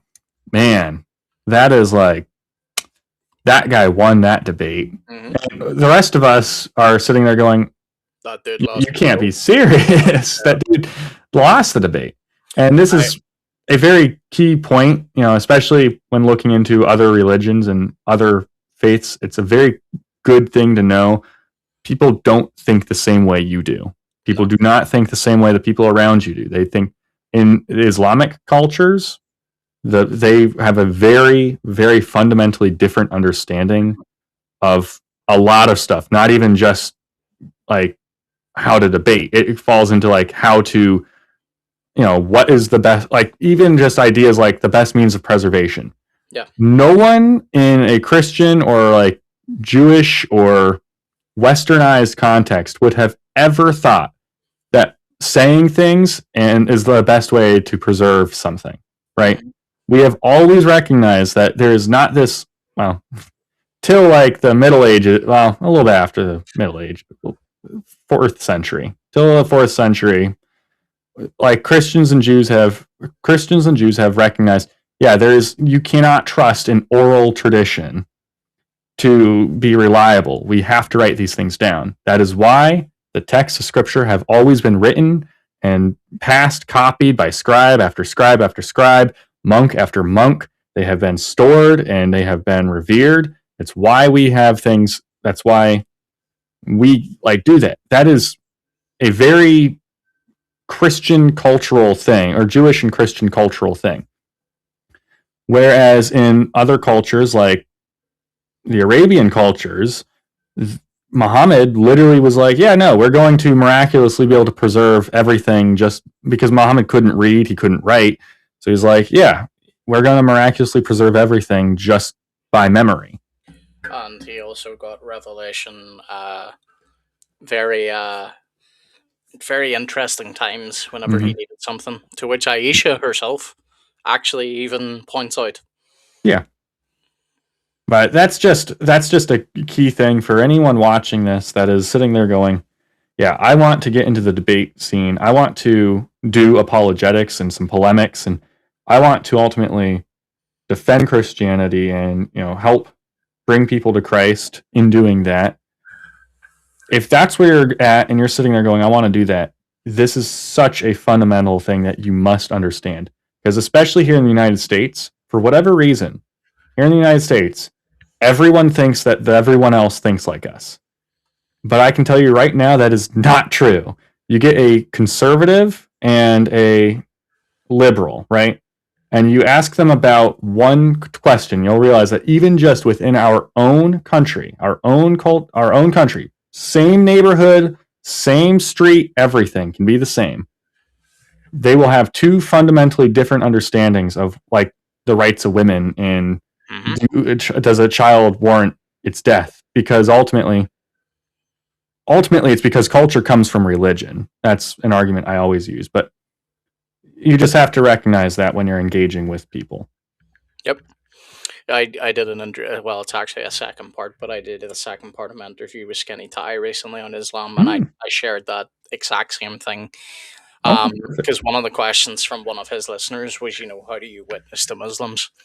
And one of the things I pointed out that if we are witnessing to a Western Muslim, someone who has been raised in the Western world, maybe even as a convert, or as they would say, a revert, obviously, but we would do it in a very different way, because them being a Westerner, the likelihood is they are more open to the slow, let me show you the evidence, the reasoning calmly, versus if you're dealing with an Arab. Now, an Arab is they're not necessarily going to appreciate what you have to say, but they will expect if you can use, little jabs that they're going to throw at you. So if you can hang, like if they throw a jab at you and you throw a jab back at them, they will actually respect you more. They still won't like what you're saying, but they'll respect you more because you're understanding that it is their culture to get personal whenever something is personal. And for them, their faith is obviously personal. So, well, for everyone, it's personal. It's one of the most deeply, especially like within the Christian context too, especially because it's not just this religion of practices. We are called to love the Lord our God with all our heart, soul, mind, and strength. Yeah, that requires an interpersonal relationship with Him. I think you know my view on this. Sometimes I think Christians are way too weak at times on how we respond. Like sometimes I think we should be heated because it's certain circumstances it is right to be heated. Like even going back into the Old Testament, whenever, and I'm not going to quote this perfectly right now because I was reading about this earlier, but it's talking about plagues breaking out. among the camp of Israel because like a man has brought a woman of a different nation into his tent to sleep with her like publicly before the tabernacle of the Lord. And I forget who it is again because off the top of my head, and it's really late here as well. It's like 3 a.m. But one of the men of Israel basically goes into the tent with a spear and rams them both through, killing them, and that automatically stops the plague because God commends this guy for actually taking the law of the Lord seriously. Hmm. Now, I'm not saying we need to go around ramming spears through people, but what Yeah. I am saying is we in the West at times sometimes like someone can insult the Lord and we'll go, you'll answer to the Lord for that. And that is true. They will answer to the Lord for that. But sometimes I think we're a little bit too weak in the sense that we'll not fight back, we'll not say something back. And I don't mean necessarily out of retaliation, but Hmm. I mean like John Calvin has a famous quote like, dogs bark whenever their master is attacked. Who would I be if I didn't bark whenever my master's attacked? Do you know what I mean? Like Yeah. there's a time and a place to answer. But yeah, most times in the West, people are just they're very you know they Squishy. yeah they overemphasize. Well, first of all, I think they misunderstand the term meek, but they overemphasize the term. Jesus was meek. That does not mean that Jesus was weak. This is the Jesus that flipped over tables, made a whip from cords, drove people out, and also I've got a news flash for people. Insult. This, huh? Insulted people. Well, that The as well, Pharisees. but Yeah. that as well, but the cross that Jesus carried, that he had to carry up Golgotha, would have been anywhere between 250 and 300 pounds. Jesus was not a weak physical dude. And by the way, he was carrying that after being scourged. Like, think about that. Most dudes I know in my life can't even lift 200 pounds, never mind carry a 250 to 300 pound, cross. Yeah. I mean, I'm not trying to, mess up your flow here, but it's kind of disappointing for those dudes. Can't lift 200 pounds. Hmm. But I don't know. That one baffles me. Yeah. I'm thinking, what if your wife and kids are sick and you need to run and move? How are you going to carry them? Yep. Right? Well, Yeah, there's a the thing. 140-pound wife, a 100-pound kid. Maybe not quite 100 I pounds. was We'll going to say. say, dang, dude, what type of kid are you having? I mean, just trying to throw numbers out there, and Yeah. I just look at that. I'm like, dang. Look, at the end of the day, you're going to get guys of varying strength. Like, that's Yeah. natural. But should you be a dude that is capable of lifting serious weight? Yeah. Like, it's just the truth. That's why I'm glad to see a lot more Christian men are starting to get into their fitness now. My cardio is trash, like it's bad. I'll be honest. Mm. Weight wise, I can throw around serious weight, and I never give out numbers because people sometimes even ask on X, and I'm like, I don't even want to give out numbers because you're going to get people that are be like, oh, that's weak, or you're going to get people that be like, "Oh, that's made up." You're never going to win, and then to the other crowd, you're just going to look like you're either boasting or you're being humble. You just can't win. So the best way to play that game is you don't need to share what weight you lift with people. I know what weight I can lift comfortably. I don't ego lift because I'm too old for that now. Like I'm 35, my shoulders are ruined. Um, but I know what I can comfortably lift, and I am not what's the word? I Not have no. hang on, I'll get it in a second. It's not whenever whenever you're peer pressured into something, it's through kind of like not embarrassment, but Well, pressure or social coercion. sort of it's not the right word. It'll come to me eventually, but basically, some people would be very easily swayed that if say someone said you're a 30-year-old man, you should be able to lift XYZ, and that person can't lift that, they would be very easily swayed into thinking, oh, I'm a failure, I'm a this, that, and the other. But if you only weigh 120 pounds or whatever, yeah, you're more than likely not going to be able to throw around 300 pounds in the gym. Like, that's just simple, right? Hmm. But at least be able to lift your own, like they say, in order to be truly classified as, like, someone who is athletically strong, you should be able to at least lift your body weight and then some. Yeah. Yeah. So I like, mean, if you can't even lift your own body weight, and again, there's dudes I know that sadly can't lift their own body weight. It's yeah. But anyway, that's neither here nor there. Anyway, yeah. let's jump in because they're still streaming. We're nowhere near going to get through all of Yeah. it. We're not even going to get to where Dean leaves, but I do want to get to the part where it does get a little bit spicier. Because notice how Jake hasn't really been talking much. He's kind of letting Daniel and Dean go at it. Daniel Mhm. eventually drags Dean in, so I want to get to that. It's hopefully soon. Want me to Okay. read that? But Yeah. I'll read you the Bin Baz quote. But first, do you know the context of this whole discussion? Like, why did this come up? Yes, man. It's in the context of It's not Istigatha. Istigatha. No, that's not what the context is, actually. The context is that Farid was saying that I'm a shirk apologist like Sulaiman ibn Abdul Wahhab. And Sulaiman ibn Abdul Wahhab says in one of his texts about Okay. sacrificing to other than Allah, he says this: as far as sacrificing to other than Allah, it's held under the status of impermissible actions. It's not classed as major kufr unless the sacrifice is done to idols or what is worshipped besides Allah, such as the sun and the stars. So Sulaiman ibn Abdul Wahhab says this statement. Farid says this is why we can't trust Sulaiman ibn Abdul Wahhab, the brother of Muhammad ibn Abdul Wahhab, and that's why he's a shirk apologist, just like Daniel. So I go and look at the Hanbali school, I look at the Shafi school, I bring up these quotes from Nawawi, Al-Rafi, and others, Azhar University. And again, this is just for the audience sake. Gabe, I know I don't need to repeat this with you, but this is what I mean. See, whenever Muslims tell you the lie that they are one and they're not like the Christians, that they're united, they don't have different thoughts. They do. They have multiple different schools of thoughts. Multiple. Mhm. They all disagree, and they all takfir one another. And this one doesn't hold true belief. This one doesn't practice true Islam. This one departs from the Prophet. So whenever this is why in the live earlier, I can't speak for now because I'm not watching it live anymore.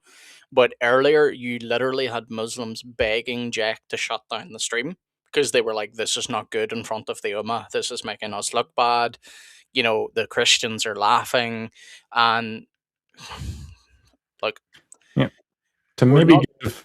Oh, go Sorry, go ahead. ahead. Sorry. No, I you was go ahead. gonna say to maybe give another analogy for anyone watching this. Anyone who says that their family has no issues or that their family is all in unanimous consent on anything Mm-hmm. is lying to you, right? Whether that's, quite frankly, I'll throw my jab at my fellow brothers and sisters here, Eastern Orthodoxy or Oriental Orthodoxy or Roman Catholicism. Because I've seen a lot of Roman Catholics where they're like, you Protestants have all these divisions and all these problems, but Mm-hmm. in all reality, they have the same thing, right? Mm-hmm. Every group has different schools of thought and different divisions. It's why, like, I'll talk to an atheist, right? I've got this pseudo-intellectual Gnosticist type guy that I try to talk to every now and again. Yeah. And one of his arguments against when I was like, yeah, why don't you give Christianity a shot? Or I said something along the lines of Christianity is the one true Yahwinian tradition. Mm-hmm. And he's like, which Christianity? And I'm like, Christianity. There is Yeah. only one Christianity. Yeah. And he's like, oh, okay. And then just moved on. And then when one day I was talking to another guy about like different schools of thought within Christianity, how you have, Scotists, for example, or you have, Aquinas. I'm trying to, what was the other name? I don't remember the name of the group I was specifically referencing. Mm-hmm. It was just breaking down kind of what they were believing and what their ideas are. And he's like, "Oh, but I thought you said Christianity was there was only one Christianity." I'm like, a different school of thought isn't a completely different religion. Just like how a different denomination isn't a completely different religion, Yep. or even you could say different sects aren't necessarily completely different religions. No. You see, the thing is though, but Christians don't hide the fact that we have differences. We have Mhm. the core message. So anyone that would come along and say, "Oh, well, there's this group over here that says that Jesus wasn't crucified," right?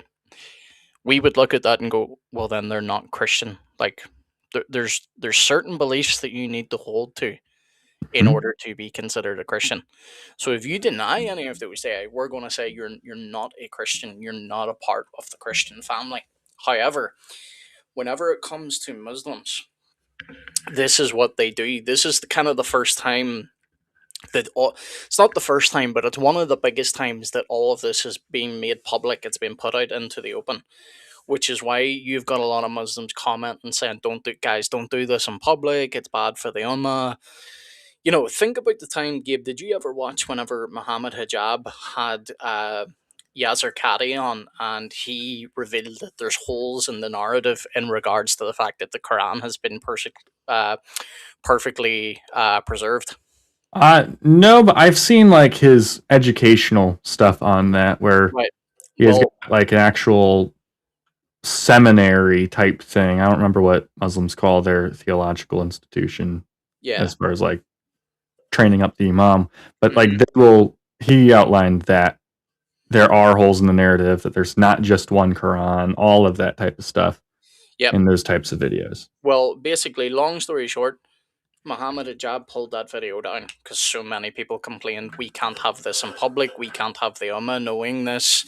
And Yasser Qadi basically got blacklisted. He was blacklisted. He was not to be brought on people's channels. He was pushing a kufr message. This is how they act. Christians don't hide. We have different schools of thought. We have different understandings of how a doctrine plays out or what it looks like internally, but we don't deny the doctrine, if that makes sense. Mhm. Is that true of Muslims? In a certain sense, yes. But here's a different sense. Some of these guys do have a different religion, and the reason why is because certain schools of thought within Islam do deny other core tenets, which is what Jack's problem with Daniel is. And Daniel's pointing back and saying, no, even, Orthodox Sunni imams said that this is not necessarily shirk. But for Jack and his scholars, the people he appealed to, he says, but this is shirk. And if you commit shirk, you're an apostate. You're not even a Muslim anymore. So if we're going to be charitable, yeah, we could say this is just disagreements. But if you're being more accurate, their schools of thought are so diverse that you can just straight up not even be a Muslim. Like you have an entire sect of Islam that does not accept the Hadith. Like it doesn't matter if it's Sahih, doesn't matter. They just don't accept the Hadith. Mhm. So that would be like if we said, I do not accept the well, I do accept the Nicene Creed. Very clearly making that statement. I affirm the Nicene Creed. Yep. But that would be like if you had Christians step out and say, I do not accept the Nicene Creed. Mm-hmm. Like, well, we could bring up issues with that. Yeah, absolutely. Now, small little plug. We are currently going through this book in book club. Gabe, you missed the first one. Hopefully, you'll be with us for the next. But we do actually have a Muslim guy that is studying with us, and he is a Quran only Muslim, and he's a really nice guy.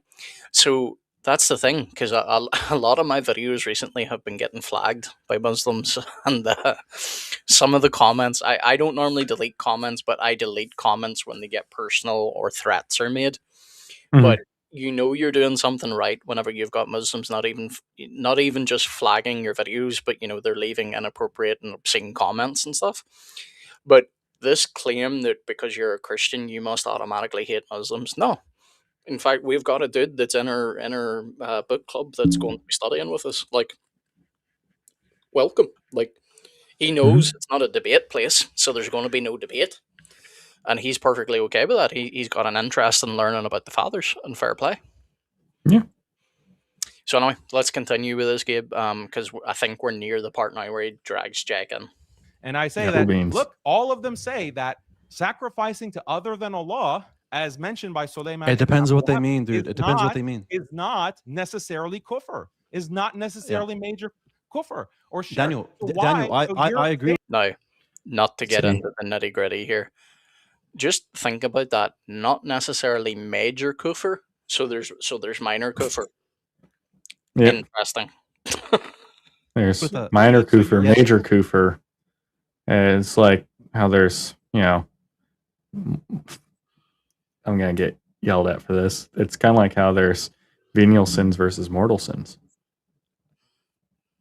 I don't know. Maybe not kufr, but because all Yeah, because just remember means now. disbelief. So I'm Well, thinking of something different. it does, but whenever they call each other kufr, you have to remember it's not just disbelief. They are calling them like these guys Heretic. both. Yeah, so like these guys both would call Daniel a mushrik, someone who is an apostate, someone that's a true unbeliever. So their term kufr really does it carries a lot more weight versus just saying disbelief. Okay. Yeah, so I guess that analogy doesn't really work then.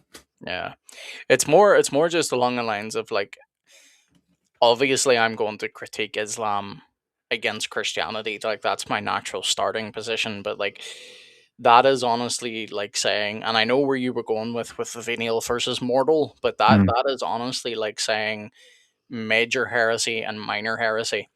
They're both heresy. Heresy is damnable. So saying minor doesn't make a difference. So in their worldview, I'm not going to claim to be an expert. I know more than enough to disagree with it. But I'm not going to get dragged into the nitty gritty right now with what Daniel meant by that. But to say it's not necessarily major kufr it kind of just raises a red flag for me. But read is incorrect. And if you want to call Daniel. if you want to call Suleiman ibn Abdul Wahhab and Daniel a shirk apologist, you have to apply that to Imam. No, I got you. I got you, Daniel. I got you. Here. You get that? Yeah, So then, how are you? Yeah, I understand what you're saying, Daniel. How are you Daniel, man. I'm letting you speak. Daniel, chill. Daniel, but I don't. This is what Dean does, man. It messes with me.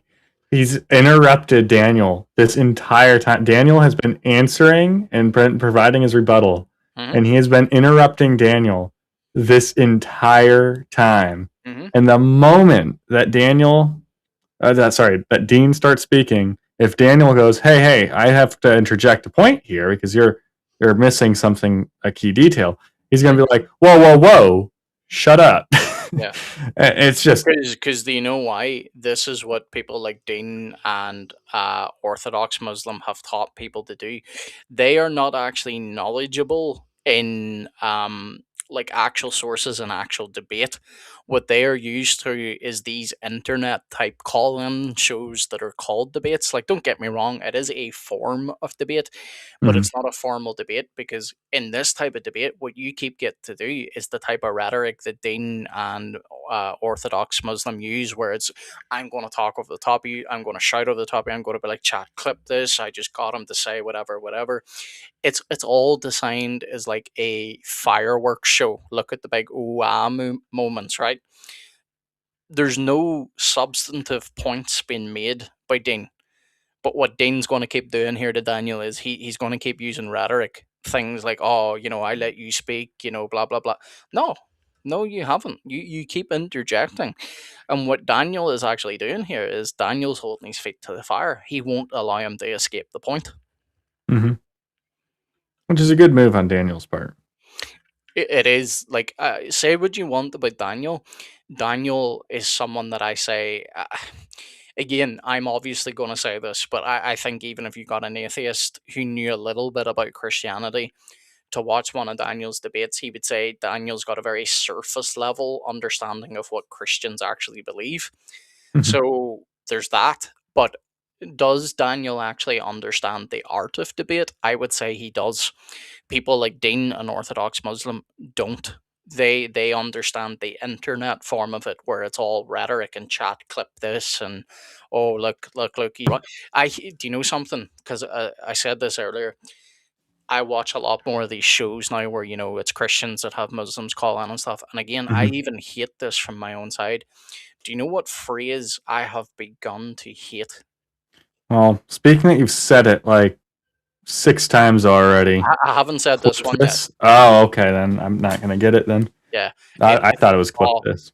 well, clip this is obviously big because I've said it multiple times. But like, see, anytime you're not really sure of a point and you want to buy time, just use chat clip this, because it conditions your audience to think, oh, you've got a really good point. You see something that's coming and it's going to be a really clippable moment. It's nonsense. But the one that I hate is, do you see when debaters are struggling now? Chat, he's running. Chat, he's running. Yeah. It's like, who's running? We're right here. We're having a discussion. Just because I won't give you the yes or no answer that you want me to give, because sometimes here's the thing: sometimes questions can't answer by a yes or a no, and they know Yeah. that. Muslims, especially these da'i, they know that because I've seen Dean responds on shows with IP and stuff, and he refuses to give a yes or no answer whenever they ask something about Allah's nature, right? Whenever he wants to ask something about the hypostatic union, and he's maybe got someone like Chris from Speaker's Corner on, and Chris is mild a lot of the times. Sometimes he can give as good as he gets, but Chris is quite a mild guy. Chris is trying to give an articulated answer, and all you'll hear from people like Orthodox Muslim and Dean is chat. He's running. He can't give an answer. He can't. Chris, it's just a simple yes or no. It's a simple yes or no. Just answer, Chris. That's not debate. And Mhm. I'm going to be perfectly honest. If you're a follower of someone like Dean, or even a follower of someone from the Christian side that does that, I'm sorry, but you're a moron, and you're being led into groupthink. Oh, this guy knows what he's talking about, so therefore, if he says he's running, he's running. No, how about you think for yourself and work out, is my guy maybe using tricks of the trade? Like, maybe he's not actually making good points. Maybe he's just using tricks of the trade. Mhm. Anyway, let's get back in. You can speak, but I'll speak in response. Now, it depends what you mean when you say you're sacrificing, right? I didn't see the qualification that you can sacrifice to Allah. Sorry, bro. I was midway through talking. I did not even say this. Romans 8, if you're still there and you want to call in, just let me know. Gabe, keep an eye on the chat because I'm not actually in the studio. I'm in YouTube hitting play. Yeah. For someone, right? So sacrifice to Allah for a king or for whatever it might be, for a being or whatever.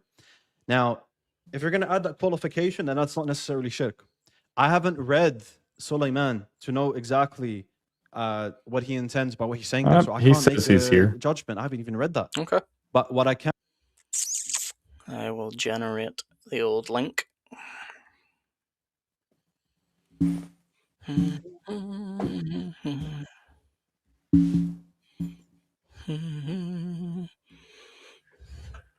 This is what happens whenever you're not paying attention to the chat. They're still going? Oh my goodness. Now they've got like 6 people up there. Yeah, that's what I was going to say. And again, I might have to eat my words here, which I have got no problem doing, but I would still. If this was anyone else, I would be more confident. Jack may leave it up unchallenged, but I don't think this stream will be fully intact by the end of it because there'll be way too many Muslims being like, pull this. So part of the reason why I'm trying to walk through the juicy parts right now is at least it's here. Yep. And can I'm say going to be is- backing it up. Yeah. Oh yeah. I didn't see that qualification in your video. Now, do you agree that Doesn't if you matter. sacrifice, The if do do you see what the Daniel, qualifications are based on? Daniel, answer my question because I've been answering yours. Do you agree that if you slaughter in the name of other than Allah, then that's shirk? It depends on your intention. Yeah, it depends on your intention Oh and my belief. God. As it says, No, sorry, I had to mute my mic for a minute because I was rattling to get another drink. Notice what Dean just did there, and Gabe, you laughed at it, so it means you caught it. Dean was like, Daniel, answer the question because I've been answering yours. Now, Gabe, neither you nor I have a horse in this race because this is Muslims taking lumps out of each other, right? Mhm. Has Dean been answering Daniel's questions? No, No. He's been dancing around them with I phrases. haven't read this, so let me I ask you Yeah, I this. haven't read it. I haven't seen the context. I've only watched your clips. That's not answering. That's dancing around the subject. Daniel is actually, despite what people say about him, Daniel's up there giving his point of view and saying, "This is my point of view. This is also the point of view of Suleiman, whatever his other name is." Um, this is the thing. People that follow Dean, people that follow Orthodox Muslim, they are so used to this type of debate trick where it's like, answer the question, Daniel, I've answered yours. And then you look in the chat and you've got all these bots. And I don't mean literal bots, by the way. I mean bots as in they're thinking. Being like, oh, Dean's got him on the run. Dean's got him trapped. No. Dean's using a debate tactic that you are unaware you're being manipulated by. And Daniel later on, maybe I've already been through it, I can't remember, but Daniel at one point calls this out and he says, Your debate tactics aren't going to work on me." All right, I haven't heard you say that, Yeah. so I'm It could have curious. been earlier in the stream, you see, that's what I'm saying. So in the Yeah. quote that I read from El Rafi, No, Daniel. if you but intend, if you're sacrificing to a god, to an idol, yes, and you're like making yourself humble, you're humbling yourself. You view the this is an idol that you're listen to all the in the background. It's designed to get his audience to be like, oh, Daniel doesn't get it. Yeah. slaughtering for. Yeah, that is shirk. It depends on your intention, and that's exactly what the quote said. I read. Did Meanwhile, you not Jack's understand just it? chilling. Yeah, he's So just here's the chilling, Bin Baz quote. shaking his head every now and Specifically again. Though. on Very. slaughtering. What was that, Gabe? He's shaking his head every now and again, though. So That's he's what I really say. showing Like him with that once, head shake. yeah, once Daniel gets Dean on the ropes and he gets Dean to walk back with like, and this is the thing, Dean does actually walk back. So as much as Dean does debate tactics at times, what I will say in Dean's credit is there are times where Dean will, I'll not say admit defeat because he'll never put it in those words, but he'll at least walk back things and be like, well, if I said that, I take it back or whatever. So Yeah. the last I seen was Daniel gets Dean to walk something back, and then he immediately drags Jack in. That's the part I want to see because that's where it gets spicy. Because Jack is a lot more brutal in how he responds. To Jin. Okay. So someone asked, this is the fatwa. The question is a question from one of our Sudanese brother states. In our country, there's a custom whereby a person begins constructing a house. He slaughters an animal when the building reaches the halfway point, or the slaughter is delayed until the construction is completed and the person intends to move into the house. Relatives and neighbors are invited to this slaughtered animal. What is your view of this practice? And is there any legislated act that is recommended to be performed before moving into a new house? Please advise us and may Allah reward you. So Bin Baz answers. This is a Wahhabi sheikh. All praises due to Allah. Now, all jokes aside, every time they say Wahhabi, I always think wasabi. Wasabi. Yeah. I didn't used to, but ever since you mentioned it, I bet that was the first thought in my head. I'm like, man, this candy I just put in my mouth. Imagine if it was wasabi right now. That would have been pretty insane. Yep. Romans 8, welcome, my friend. Hello. Yeah. Can you hear me? I can indeed. Yep. Okay, that's great. Why are you in your alt channel? I'm curious. I'm streaming them both, bro. No, Oh, it's not on the other one. It's not? No, that's why I didn't know you were live. Like, I didn't even get an X notification or anything. It's telling me I'm live, though. Yeah, well, I know you're not because if I open up YouTube, if I just type you on my browser, the first thing is youtube.com/@ the layman apologist. And That's how it should be. yeah, no, you're, yep. But yeah, no, you're not live on there. So No wonder the YouTube views have been so low. Why are we not live? Like, it's on EV Mux, it's telling me we're live. You're live yeah. on X. I can't confirm about Twitch Oh no, or any other platform. I see what you guys are saying. Like I'm physically not live on my channel, but oh, I'm an idiot. Hang on. I forgot. I set one of my last videos because whenever I upload videos, I allow members to get it first. So I put it as unlisted. It's showing my YouTube channel as unlisted. That's why. That makes sense. Right. How do I fix that? Can I do that in EV Mux side? Probably not. You can do that in the YouTube studio. I know I can. I'm just wondering if I can do it in EV Mux side, but I don't think I can.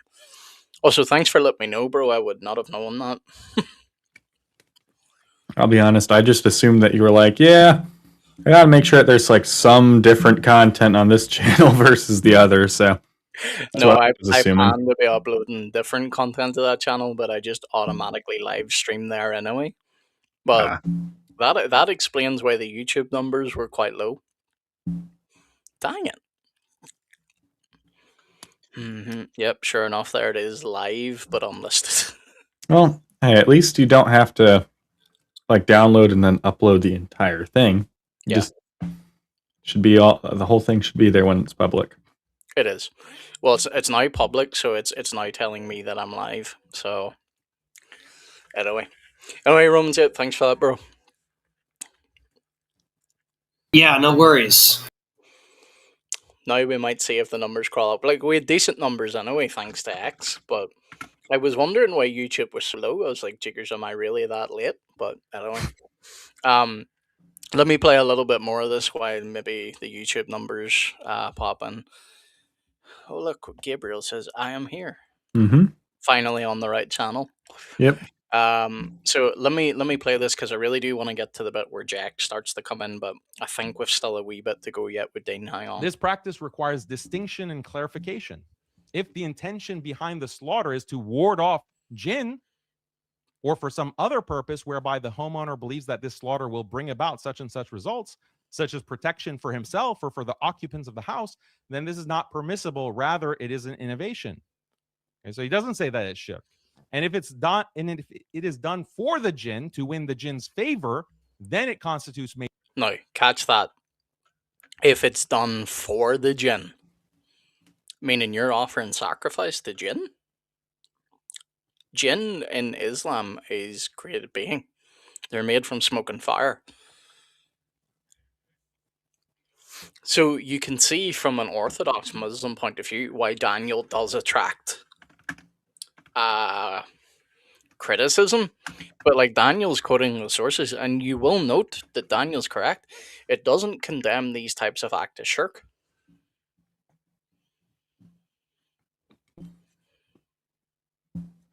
Does he discuss quasi-Trinitarian concepts within mystical Islam at all, the Daniel guy? On his own channel potentially, but in this, no, he doesn't get to because he gets Dean to walk back Dean's point, and then he drags Jake into it, which was the last thing I seen live, but that's well over an hour ago now. So Okay.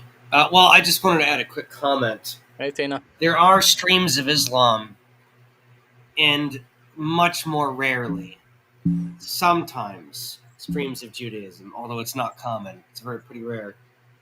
That kind of rebuilt, sort of rediscovers at least some variant of Godhead. Mm-hmm. Mainstream Islamic theology functionally has a binitarian Godhead in a way, because the Quran is eternal. Now, I don't think that makes them not monotheistic. I do not like the Christian argument, well, Muslims are polytheists. No, that's just a mystical belief that they have, and I think they articulate it as an emanation of God or something like that. Mhm. But it's still Godhead-ish, and there are streams of it that come closer to a Godhead. Well, it actually is because like I can't articulate the argument very well off the top of my head right now, but it's more than just the Quran being eternal. Like again, not someone I would recommend necessarily publicly, but Sam Shamoun shows how that even within Islam you can point to a trinity. Now they would not articulate it as a trinity, And I would also agree with what you said in the sense that I would not necessarily say they are polytheists, but similar to what Gabe and I were saying earlier, whenever they are disingenuous with my belief, with my religion, I will hold them to their same standard, and I will bring an argument up like that to be like, well, if you're going to use double standards, I'm going to apply that exact same standard back onto you. Yep. So like, if they were to tell me that, so if they were to tell me that, hey, you are a polytheist, and I go, no, I'm not. There's only one God, and they go, but you believe that there's Jesus, the Spirit, and the Father, and Mm-hmm. then I go, yeah, those are each persons, Yep. and they go, so you believe that there's three gods? I'll be like, okay, well then is Allah eternal? Yes. Mhm. Is the Quran eternal? Yes. Okay, you believe in two gods. Yep. Or if But you are oh Lord forgive me if I've got the name wrong, but I think it was the Orthodox Muslim. I'll need to double check this, but the argument is correct. He messed up so badly whenever he was talking to Nick from Fearless Truth, and live on stream he admitted that, you know, the whole there's more than 99, by the way, but you know the argument that the whole 99 attributes of Allah. yeah. He called them 99 ontologies of Oh Allah. my goodness. Now, for those that don't know, ontology is in reference to nature, so that would be saying there's 99 natures of Allah. Well, we don't want 19. So ontologies. Did he mean something more mystical by that? Because like He that's not the word basically being. he basically he messed up. He wouldn't hold to the fact that the attributes are ontologies, but this is what I mean by Dane and the Orthodox Muslim don't actually understand metaphysics, and they jumped on stream with Nick, who is, people can say whatever they want about Nick. I really like Nick. Nick is, it wouldn't he's obviously he would never claim this himself, but Nick is very well studied in metaphysics, right? But Nick tore him in like ribbons by using metaphysical arguments, and instead of the Orthodox Muslim just admitting that he didn't know what Nick was talking about, he got so flustered that he basically said Allah has 99 ontologies, which would have been him admitting that there is 99 natures of Allah. LA, welcome, bro. Good to see you. He says hello, chat. God bless, bro. We've been live for quite a while, but it's my fault. I had the main YouTube video set on unlisted, so apologies. And Gabe says, "Oh, you're replying to Tina." Fair enough. oh yeah. Yeah. So yeah, in being fair to him, he did not mean that there is actually 99 ontologies, but this is what I mean. Like, if you're not an expert in an area, don't claim to be an expert, and don't try and hang with someone who is clearly more competent.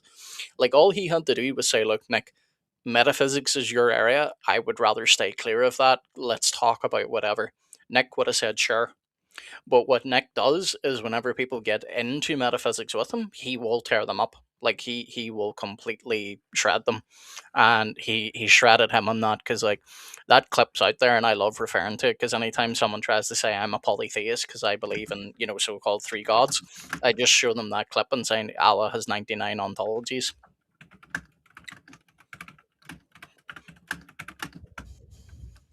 Anyway, Yeah, I mean, I would like with that whole thing.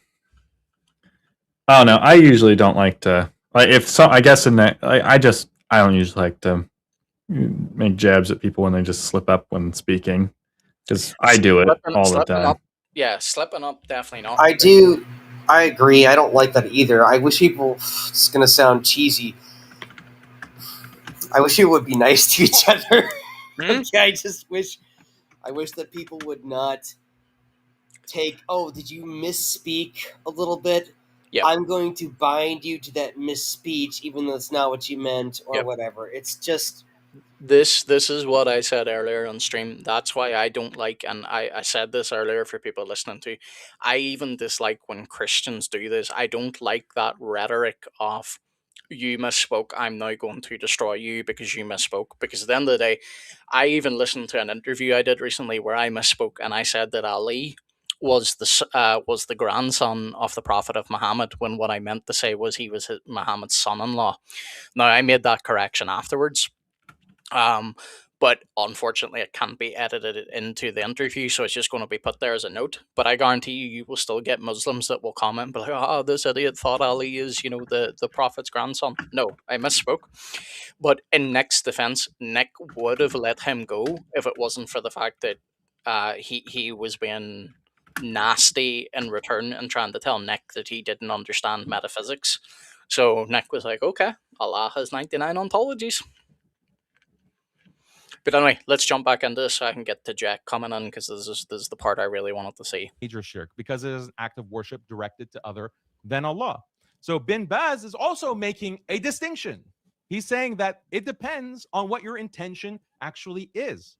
If your intention is to ward off the harm of the jinn, okay, this is an innovation. It's haram, it's an innovation, but it doesn't say it's shirk. It's only shirk if you want to, if it's done for the jinn as an act of worship directed to them. Who was Okay, the so when that quote, so This I couldn't agree with anymore. This is bang on. This is what I'm saying. Nick himself wouldn't say that that he's some sort of like expert level metaphysician, but does Nick know what he's talking about when it comes to philosophy and metaphysics? Absolutely. So when he starts asking you clarifying questions, and he'll even hint that you've just said something stupid by the way he said it, you best think twice about it. Also, good to see you. Says good day. Oh, that wasn't to me. I just seen apologetics and thought it was to me. There we go. Um, Went all blurry there on me. your camera did. Yeah, it has an autofocus feature, and I think it thought my microphone was my face. My new camera is on the way, which I'm sure chat will be glad. Because Sweet. The MacBook camera is decent. Like, it does 1080p, but for some reason, like when I'm down in this wee small corner, everything looks fine. But when I do this, and it won't look too bad because of the lighting, somehow it goes really grainy, and I don't know. Yeah, on my screen you look like pixelated, like you're a old game. Yeah. My stream on YouTube. Oh wait, here we go. I'm just checking. It does kind of look like that even on YouTube too. So Me, yeah, you mean? Yeah, like the camera effect. I'm aware of it. Hence, I invested a decent amount of money in a 4K camera. Not that I need 4K, like it does other resolutions, but heaven forbid that people see my face in 4K. Like, if it needs to go to that, at least it'll no longer look pixelated. So there you go. because we have got a lot of content planned for this channel. This is what I was telling people recently. This is an impromptu live stream just because this was way too good to ignore. Like, these guys are tearing each other apart, and we're not even midway through January, so I couldn't miss it. But we have so much content planned for this channel, and I don't want people to be put off by the fact that they're looking at a really grainy screen. So, LA says Nick's philosophy skills are hard to beat. Yeah, he's good. Like, I'd be perfectly honest. I agree with Nick on a lot. I would not want to go up against Nick in any sort of like philosophy debate. I would be cooked. So yeah, welcome, my friend. Good to see you. We're just reacting to Muslims taking lumps out of each other. So Daniel, in that quote, is it saying that you can give it in the name of the jinn? I didn't hear that from the quote. Yeah, he didn't mention any of those details. Come on, bro. Come on. That's what you need to defend, though. That's what you need to defend. But why does it matter? Like, if that's the key because you said you can sacrifice in the name of other than Allah. You're claiming that this is a key distinction. That if it's in the name of the jinn or in the name of Allah or whatever, that's your distinction that you just made up right now. But Bin Baz doesn't bring up that distinction. You know more than Bin Baz? No. Oh, I don't know more than Ibn Baz. I don't know more than Ibn Baz. That's why I didn't mention. Right. Now listen to that. That's where I don't care what you think about Daniel. I certainly, there's lots of things, I even said it earlier in the stream, even though it turns out we weren't fully live. Daniel has got a lot of things wrong with him, like his beliefs. I mean, so this is not me praising him, but the one thing I will say about Daniel is he knows his sources very well. And he did exactly what Christians also do to Muslims.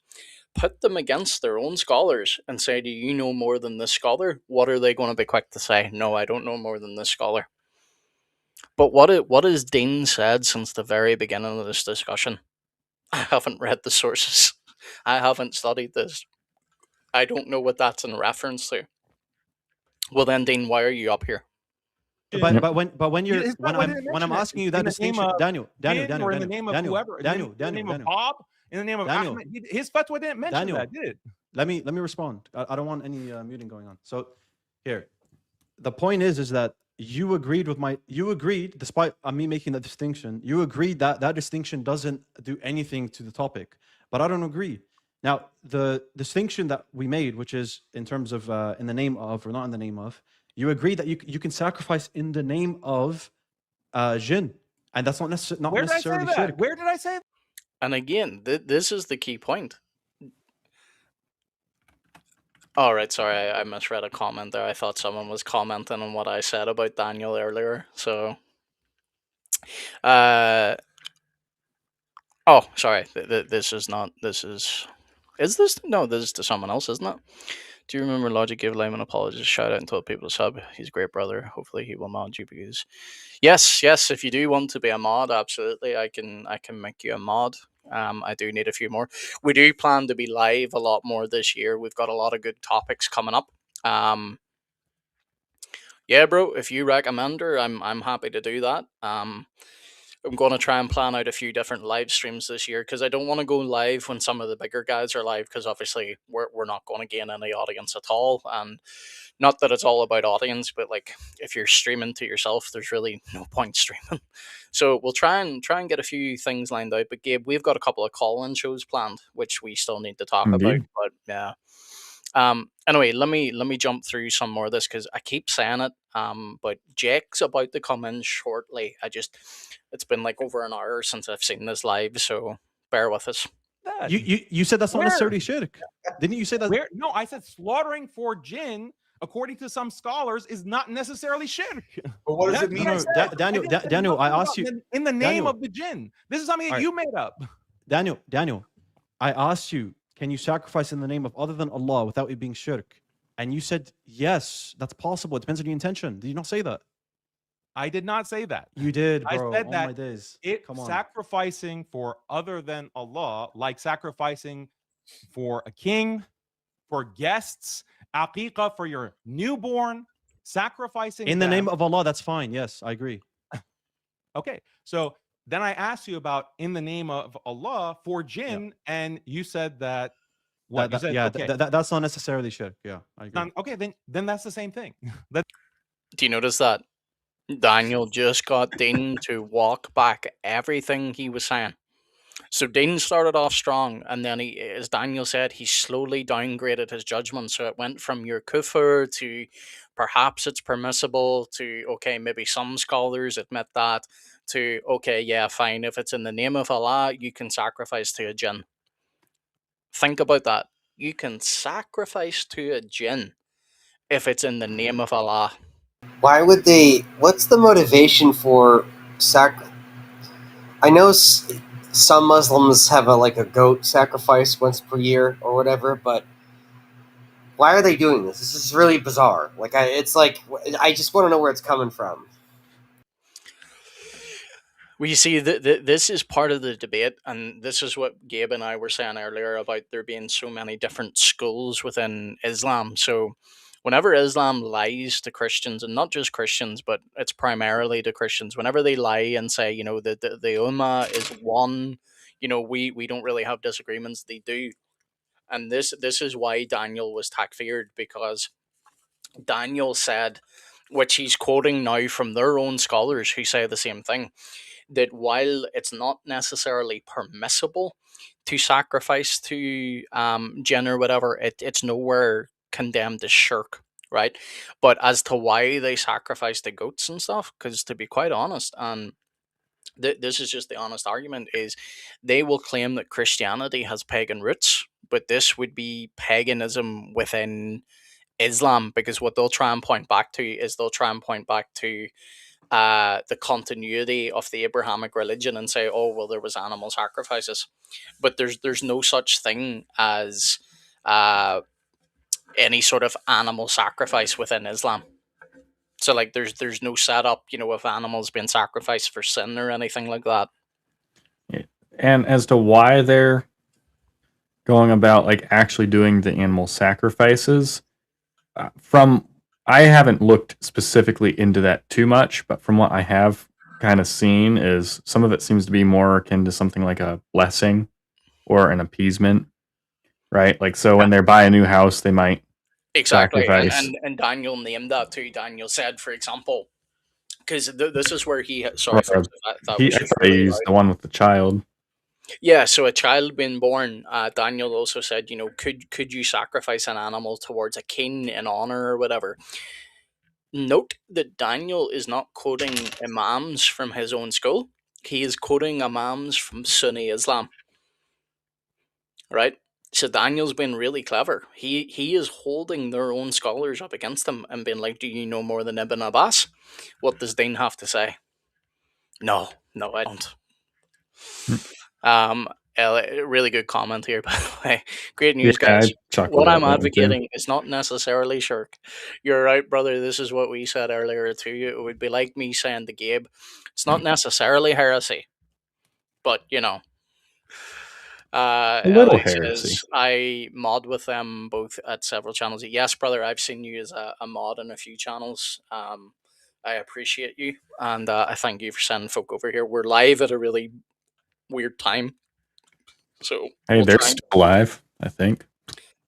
They're still live, but I'm going to end shortly because it's nearly 4 a.m. here. Dude, But they're still going. This is almost a 6-hour stream on their end, man. This is what I mean. I may end up having to eat my words, and I will be humble and I will eat my words on this, but like, because Jack is a different breed. Jack doesn't really necessarily bow down to peer pressure very easily. So earlier in his own stream, I don't know what it's like now because I'm not live over there right now, but um, Elise says she's happy to help. Fair enough, Elise. I'll pop over in a minute and make you a mod. Um, but Jack had Muslims because he turned subscriber only mode on. He had his own fans in there being like, dude, shut this down. This is bad for the Ummah. Like the Christians are doing live streams, mocking us and stuff. And here's the thing. Yes, we've had a few laughs here, but I'm not necessarily mocking them. I just want to point out the hypocrisy. They will lie and come on Christian live streams and say we don't have different schools of thought in Islam. We're one ummah. No, you're not. You're divided, and there's so many micro fractures in Islam that it's ridiculous. That's why whenever I tell people, whenever someone asks me, how do I witness to a Muslim, there's only two real things that you need to worry about. Is this person Sunni or is this person Shia? Right? Because the likelihood is you're probably going to be dealing with one of them, and the likelihood is it's going to be majorly Sunni. It's very rare that you're dealing, with the Salafi or the Wahhabi or whatever. If you're just looking to debate Muslims and defend your religion, I wouldn't say you need to go into all the details. Like you can if you want, but this is just ridiculous in the fact that they try and tell people, that we're not divided or whatever. Logical truths. Oh no, you proved a 1600-year-old with 2 billion followers false. Yeah, yeah. Anyway, this That says then how Daniel, if my memory serves right, Daniel leaves here for a second. I don't know whether Jack kicks him or he goes to get a source, but I think he removes him. I'm not sure. We'll soon see. and I asked you then why did you assume that I don't have that same position? Because you say just I'm upon kufr for because that. you just showed everyone on the live that's your position, because you said it's not necessarily shirk if you sacrifice in the name of other than Allah. You said that. I never said okay. If I Okay, said if- that, okay, if I okay, said if- that, okay, yeah, if I go said on. that here, I'm clarifying it now for you because Okay. there seems to be a problem with interpreting my own words. So maybe If you said it, Daniel. We can replay it. We can replay. Maybe I misspoke. Let me just Okay. clarify. Okay. All right. I never said that it is okay in the name of jinn to sacrifice for them, and that's not shirk. I never In the name said of anyone. In the name of anyone, it's not okay, in the except name for of Allah. in the name of anyone. I never said. I didn't say anything about that. And again, to be fair to him, he didn't. Okay. If I did, if I made a mistake or I misspoke, okay, now I'm clarifying that for you. Okay. Okay. But my So overall then my we're on the overall same page point- then. my Okay. overall point. Okay. So then you retract saying that I'm upon kufr. For that. If that now what you're saying, if that's what you intended, then yeah, I retract that you're upon kufr on that statement. Yes, I retract that. If that's what you intended and that's what you've now. So notice this. He has got Dean to walk back absolutely every statement Dean made from the beginning. That's Mhm. embarrassing. That shows you that what people say about Dean and Orthodox Muslim is true. They don't actually do their research. They jump on bandwagons with people like Sheikh Uthman and, Farid and Adnan Rashid. And if Adnan Rashid says jump, people like this say not only how high, but they'll let in 10 jumping jacks in their jump. That's how they operate. Daniel came up. Fair play to him because he's on hostile ground. And by the way, Jack and Dean also had beef before this. They still do. So you're going to see them go back and forth in a bit as well. Like these guys are not united. Like 2025 was a bad year for the Dawa gang. 2026 is off to a banging start because like we're not even full way through January and these guys are tearing each other apart. Oh man, I've got so much stuff for the Muslims. I'll show you some of it later. Don't worry. Oh, okay. Muslims really like stretching that 1.3 billion to 2 billion every time. So statistically speaking, Islam, like imams here in the UK, are crying about the sea of apostasy by the flood of people that are leaving Islam. Islam is only the fastest growing religion purely because of birth numbers. And it's only purely because, according to Muslim logic, everyone who is born is a Muslim. So it's just stupid. Like it really is stupid. So whenever a Muslim says, that they're the fastest growing religion in the world, guess what? They're lying. Logical Truth says we are still standing. Amen, amen. What else have we got here? Notice how Logical Truth includes Shia and Ahmadis when bragging about how many Muslims there are.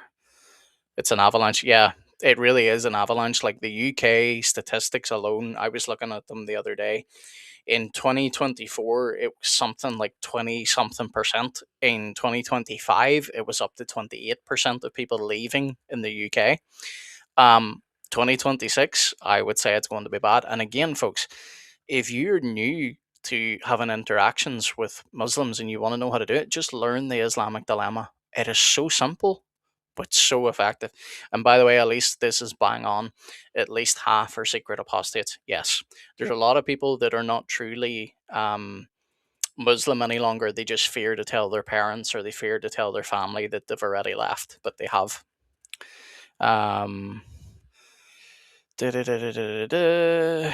Logical Truths, and you include Mormons, Jehovah's Witnesses, Maronites, Orthodox, Protestants, and Unitarians in Christianity. I think there's a mini debate going on here in the chat that I know nothing about, so let's get back. Yeah. Now believe based on your clarification, yes. So, but that's on that point. Another concerning point was Wilayat Takwiniya that I saw. Now, Do you believe? Jake? Do you, What is Yeah. Jake even here? Like Jake, what do you That's think? fine. Is that Jake- Now, I know I have paused a lot, but Gabe, how long would you say Daniel and Dean have been going back and forth without all my pausing? Like at least 20 minutes? If not more. Yeah. It probably seems like more because of my pausing, but I think just looking by the time, it's like 20 minutes. It's only now that they drag Jack in, and Daniel's like, okay, I've cooked Dean, let me start on Jack, but watch Jack's demeanor. Jack is not as soft as Dean. Because again, say what you want about Dean, and I think he's incredibly deceptive in a lot of ways, and he uses internet debate tactics, which I'm just not a fan of. Jack is a lot more brutal, so watch this. Jake When I trusts. try to speak, you keep talking over me. Yeah, let Jake. Jake, speak. it's I wanna it's hear okay, it. Daniel. Jake trusts me to engage with you here. Oh, I don't think he my trusts you at all. Actually, he graded you Okay. as an F, bro. He doesn't trust you As at an all. F. Yeah, Now, for those that don't know, Jack did He did it for Christians as well. He graded apologists for Christians and da'i for the Muslims. He graded Dean an F. But notice now, Dean is trying to win Jack over here because they just had beef before this, before Daniel came on. Notice what Dean says on Jack's own show. Jack trusts me to have this conversation with you. Daniel rightly cooks him straight back, and he's like, "No, he doesn't. Like, you don't try and tell me that you two are on the same page. You're not." Or was No, it a you're D? I don't remember. Like these rankings change. It's okay. day by day. Inshallah, Jake can Depending on how Jake can feels. rank me So a are you Z. D I or- is he a don't D or an care. F, Jake? Do you trust him to represent you? It's Daniel. not He's representing me. He's representing himself. You came on here to speak to him when he was No. talking I about came here to you. speak to both of It's you. okay. It's okay. Here, So Daniel. I want to know what you would think about slaughtering to the jinn. Yeah, like I told you. I from the think that beginning, you, as usual, are one of the most deceptive people I ever met. That you Oh my with your words, that you Straight in. Oh my in. goodness. Wow. Yeah, straight in. There's All right. more to come. But All right. notice how Jack doesn't even play around with, because Daniel's like, "What do you think about sacrificing to the jinn?" And Jack's just straight into, "I think you're one of the most deceptive people I've ever met in my life." This is what I'm saying. This is the state of Dawa already. You've got guys, and again, they obviously call it takfiring, so separating out because this guy's an apostate or whatever. This would be the equivalent to a Christian anathematizing another Christian and saying that dude's not a Christian, stay clear, right? Mm. You've got multiple of these statements already in January, with multiple guys being takfired and say stay away from. Then you've got Malik's now on a doxing campaign because he doxed so many Muslims. Sorry, not doxed them. He technically exposed their sins, their not so private lives. But because he exposed them, he's now trying to make up for it by trying to dox Christians. This is the state of the Dawa scene already.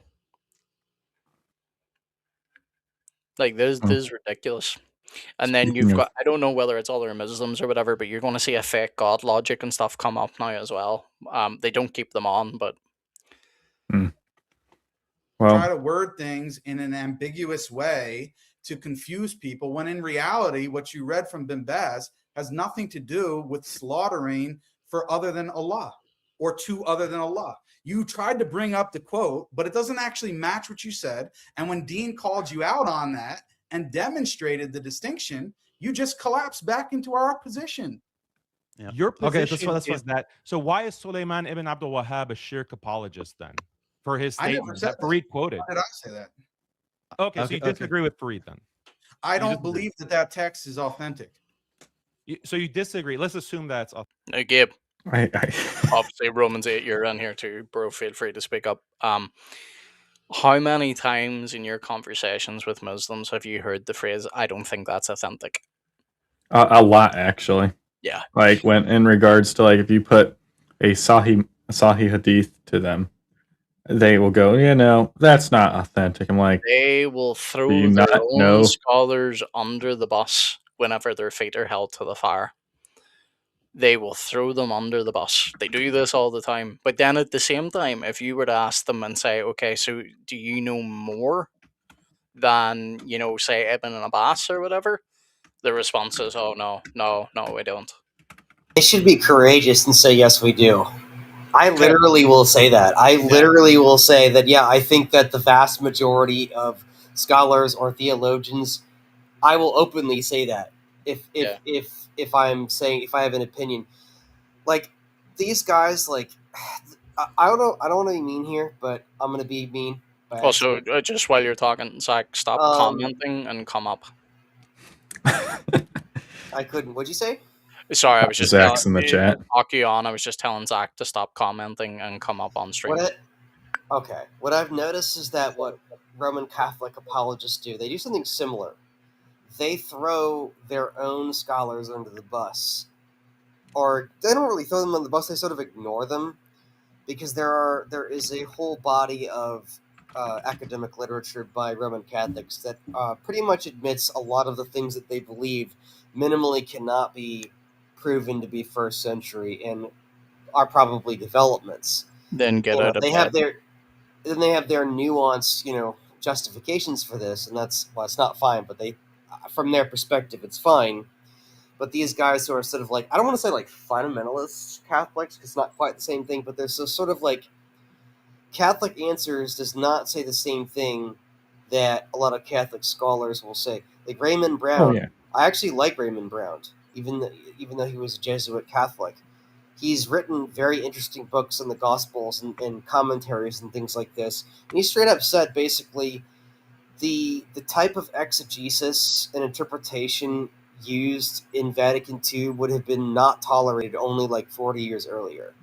What really happened with Vatican II was that the Roman Catholic Church was trying to take the church in a different direction while preserving the past as much as possible and as quietly as possible, while maintaining sort of some continuity, but they were breaking with the past.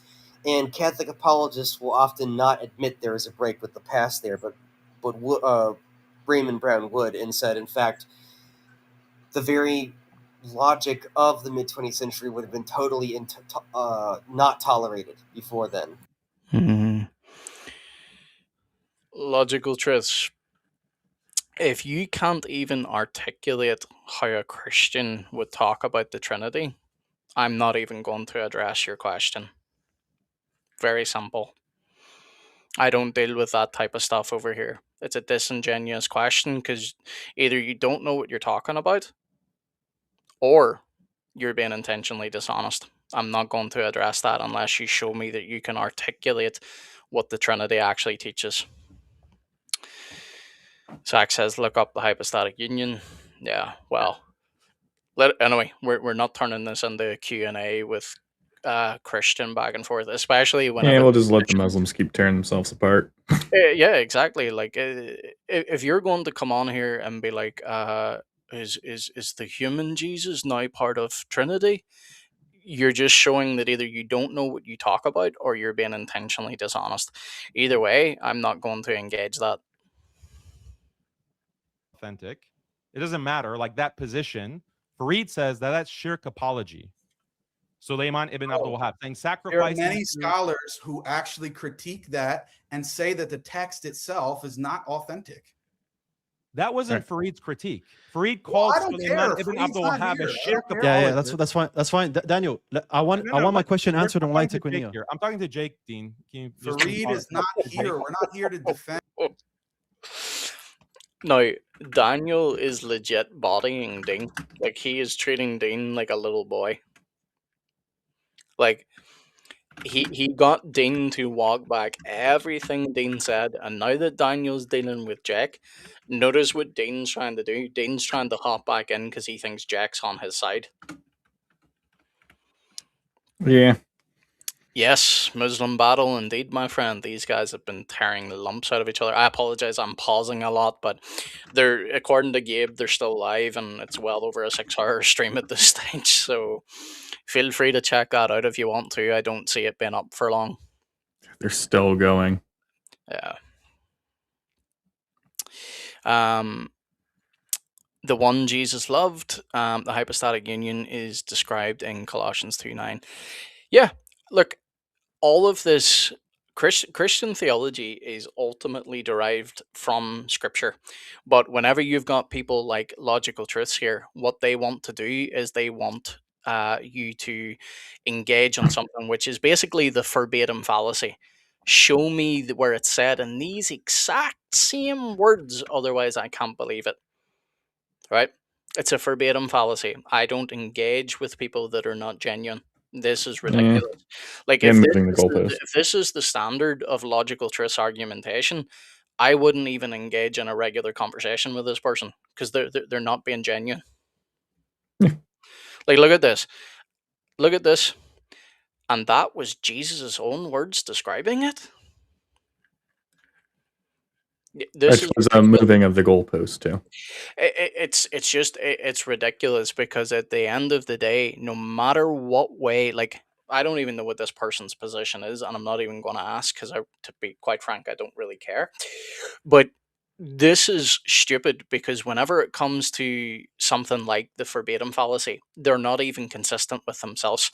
Because if you were to flip that back on them, whatever their position is, and say, show me wherever this, and this is, they'll very quickly say, oh no, it doesn't have to show you in those exact same words. Why?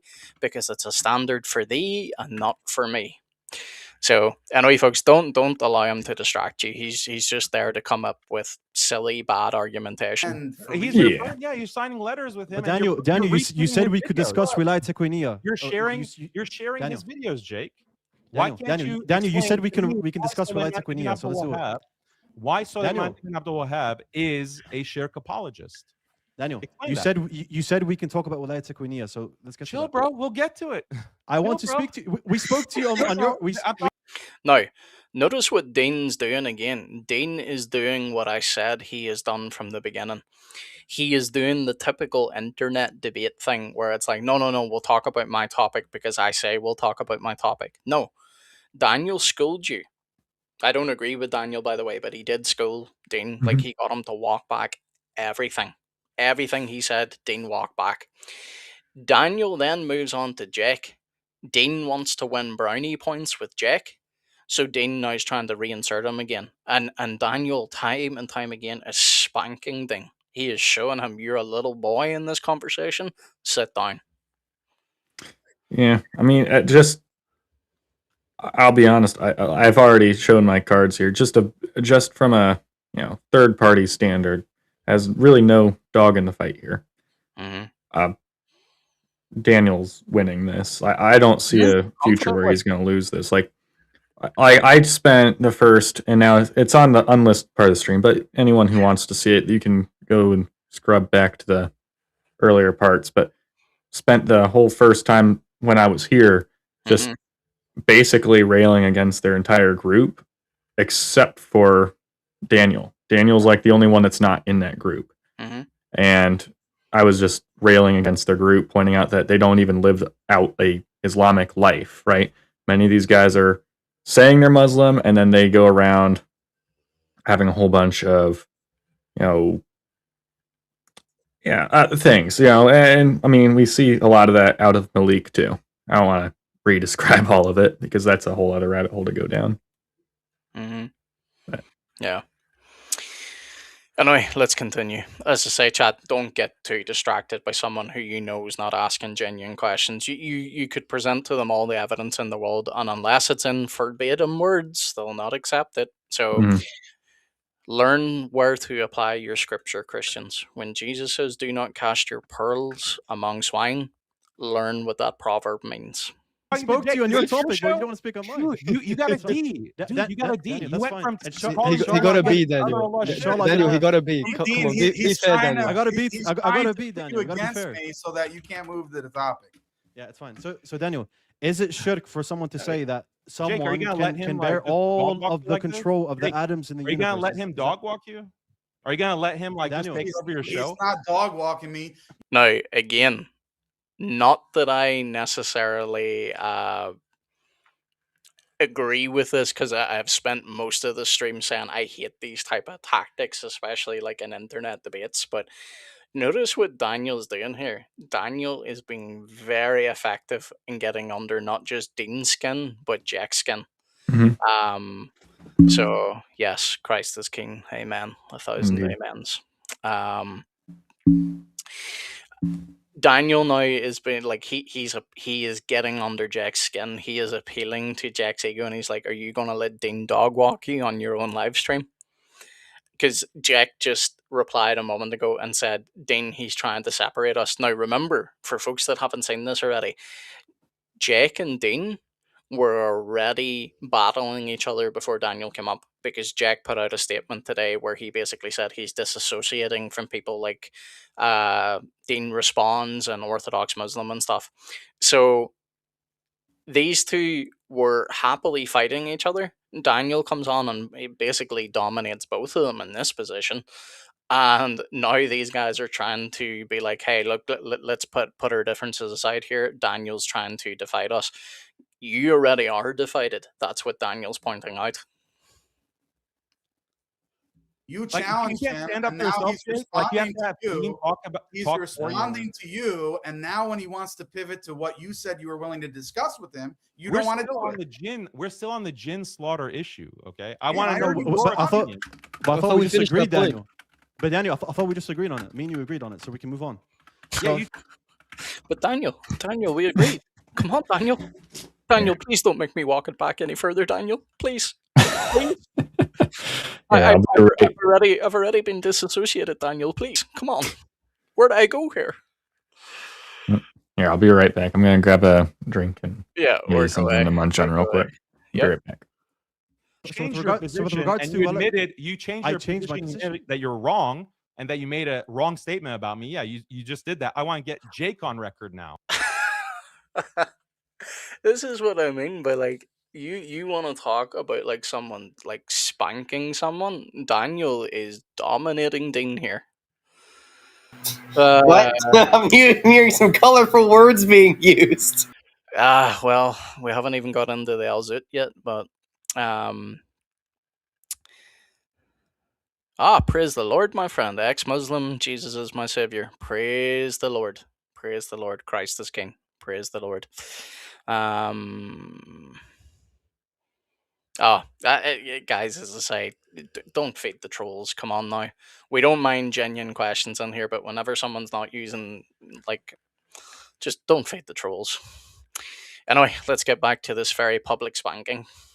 No, I never said. You No, put no, his cards on Daniel, the table because he Daniel, signed the statement. Okay, Daniel, you were I'm gonna too make it scared clear. to sign You're the statement, misrepresenting what I said. Dean, look, On Dean, the apparent. Jake No, says, Daniel, Jake says that you're too Daniel, scared to sign the statement. Daniel, you're Jake gonna signed let a me. statement saying Yeah. that slaughtering. No, that is a fair point. Jake did call Dean out on this, and he did say to Dean in the previous half of the stream, so all back here,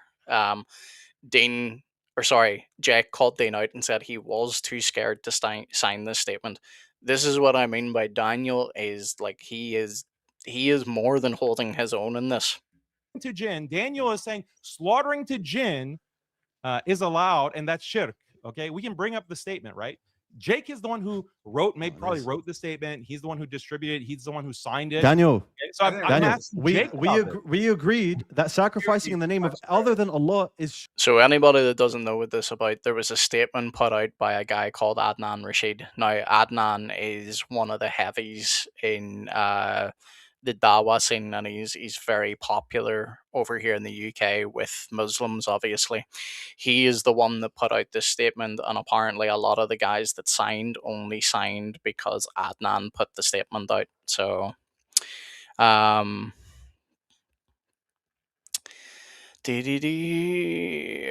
don't know who this is in reference to, so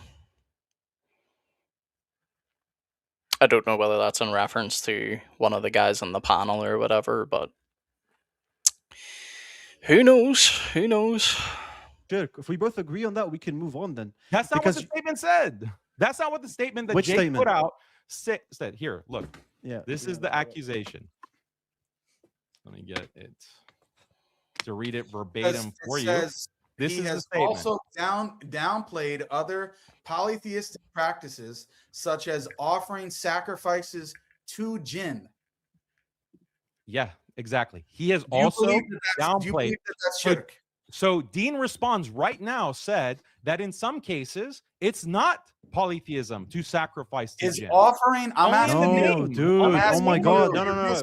Wait. No. Wait, Jake. One sec. I can clarify what I said. Bird, you can't leave it ambiguous when you say, yeah, Dean's okay with sacrificing to other than Allah. What I said was, you can sacrifice to Allah for someone. That's what I said. Please just say it the way I said it. Okay, so the statement on which you said that you privately agreed with, but publicly you didn't want to sign, it says Daniel has downplayed other polytheistic practices. I don't think that's Libyan, Jake. I don't think that's Libyan. Not him. I'll remove him then. Yeah, just remove him. Okay, I was about to say.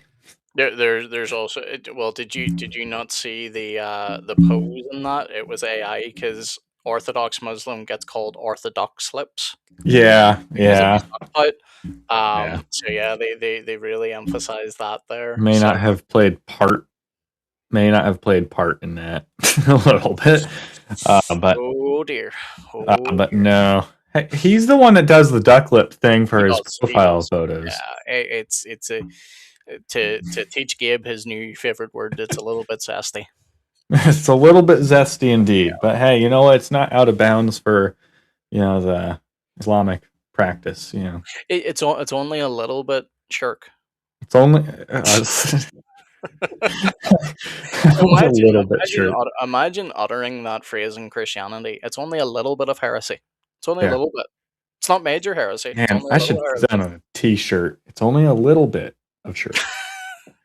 It's only There you only a go. little bit of shirk. Only a little shirk. I Some new saw a word. really funny tweet, and it's just of a now suspended account on Twitter many months ago Okay. of this Muslim guy who was convinced that Oliver Cromwell went to heaven because he I don't know, probably because his impression of Cromwell is like the movie Cromwell and thought he was destroying idols. So he was like, well, he's like a Trinitarian Muslim. I thought that was hilarious. Yeah, he's probably one of those. He's probably one of It those was very original. goofy. I mean, I haven't personally, but I've seen like videos where guys have been talking to Muslims, and they'll be like, "Oh yeah, I think you can affirm the Trinity and be a Muslim."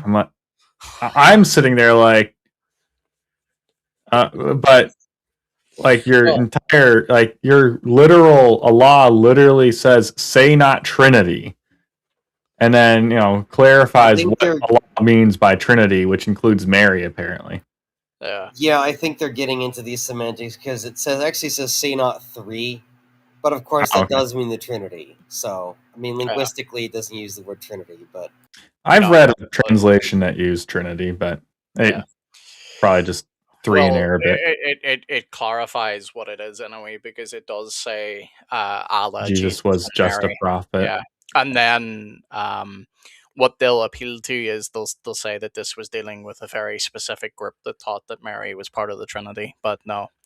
well there is such the group that is referenced by Epiphanes around 370 something AD. There Mhm. does seem to have been such a group. But if that is all the Quran is attacking, then Muslims have no reason to have a problem with the Trinity. If that is the case, Yeah, but but they that's the still thing. do. Yeah, it's because it's not actually the case. They're not actually appealing to some outlier group. That's later Islamic scholarship. That is not actually the case. That is what the author of the Quran thought that the Trinity was: Allah, Jesus, and Mary. So, um, JPP, you said that Jesus is your savior earlier. I do not know who you're referring to, whether you're referring to one of the guys on the panel. But yeah.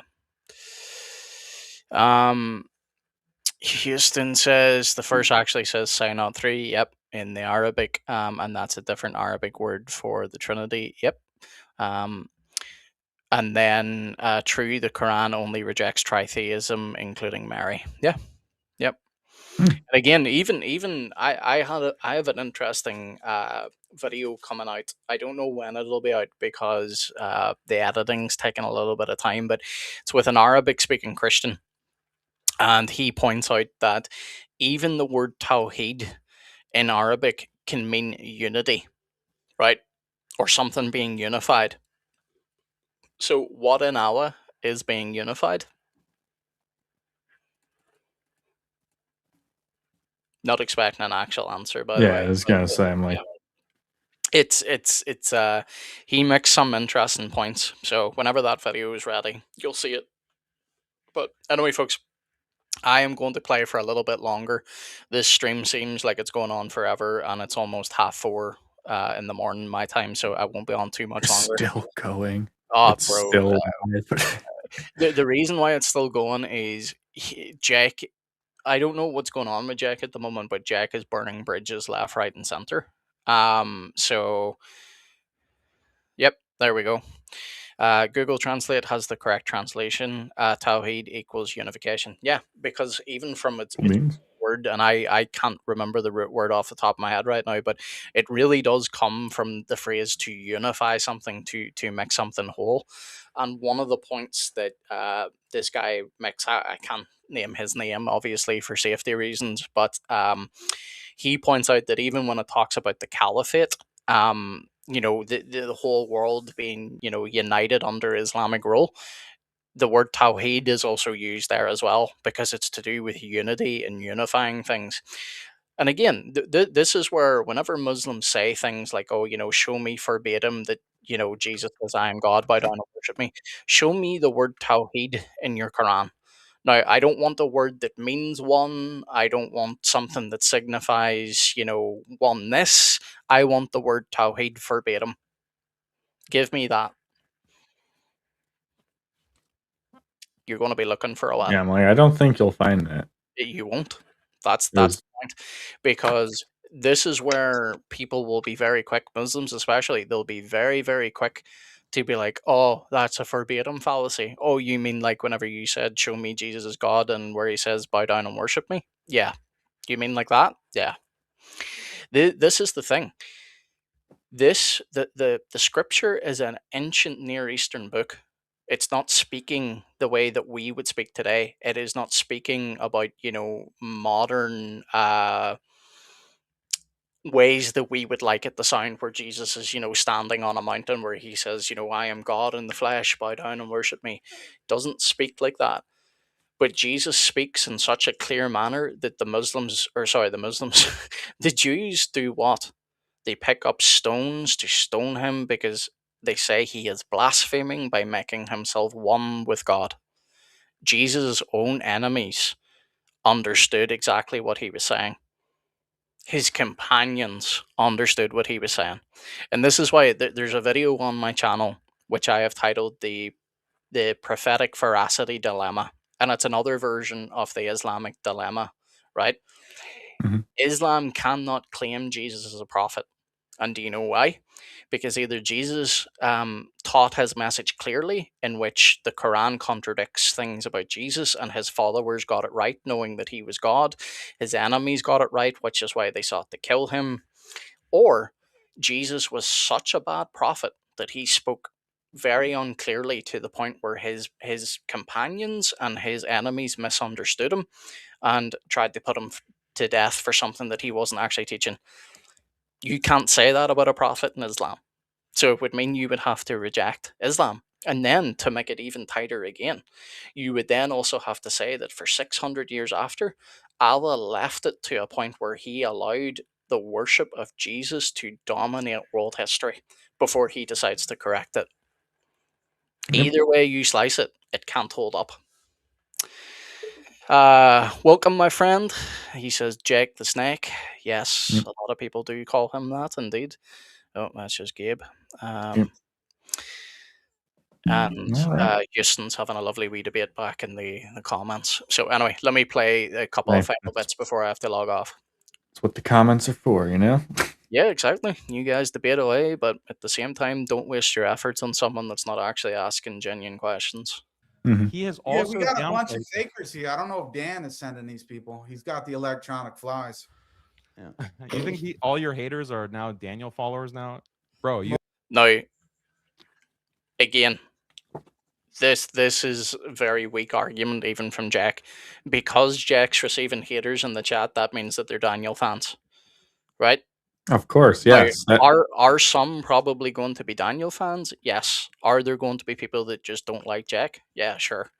Don't try and dismiss something by like, oh, these are just Daniel followers. But while you were gone, I was saying the Romans 8 there, like Daniel is absolutely like dominating both of these guys. And Mhm. again, not in the Alsuit sense. Yes, not in the like- opposite sense. No, definitely not. You've Okay. made everyone your hater now, basically. So good job. I know. Here, this is the statement. He has also downplayed. Daniel has also downplayed other polytheistic practices, such as offering sacrifices to jinn. Yeah. Nowhere does Believe that that say shit? in the name of jinn. Do you believe it's shirk? Me, I just explained it to you. It depends. It depends. So if somebody is according to scholars, it depends. According to Suleiman ibn Abdul Wahhab, it Okay, depends. According to Daniel, how about you bring up your it depends. According to Nawawi, Daniel, it depends. Daniel, According to all these Daniel. schools, it All right, depends. It all right, depends. Daniel. It depends. All right, Daniel, I agree with you that it depends on if you're Debate over Oh then. my. If you agree, debate over then. JPP again. He says, "Islam liar, leave Islam. Don't be late." There's no Muslims here, my friend. If you're referring to the 4 guys on stream, yeah, absolutely, they should leave Islam and come to Christ. I agree.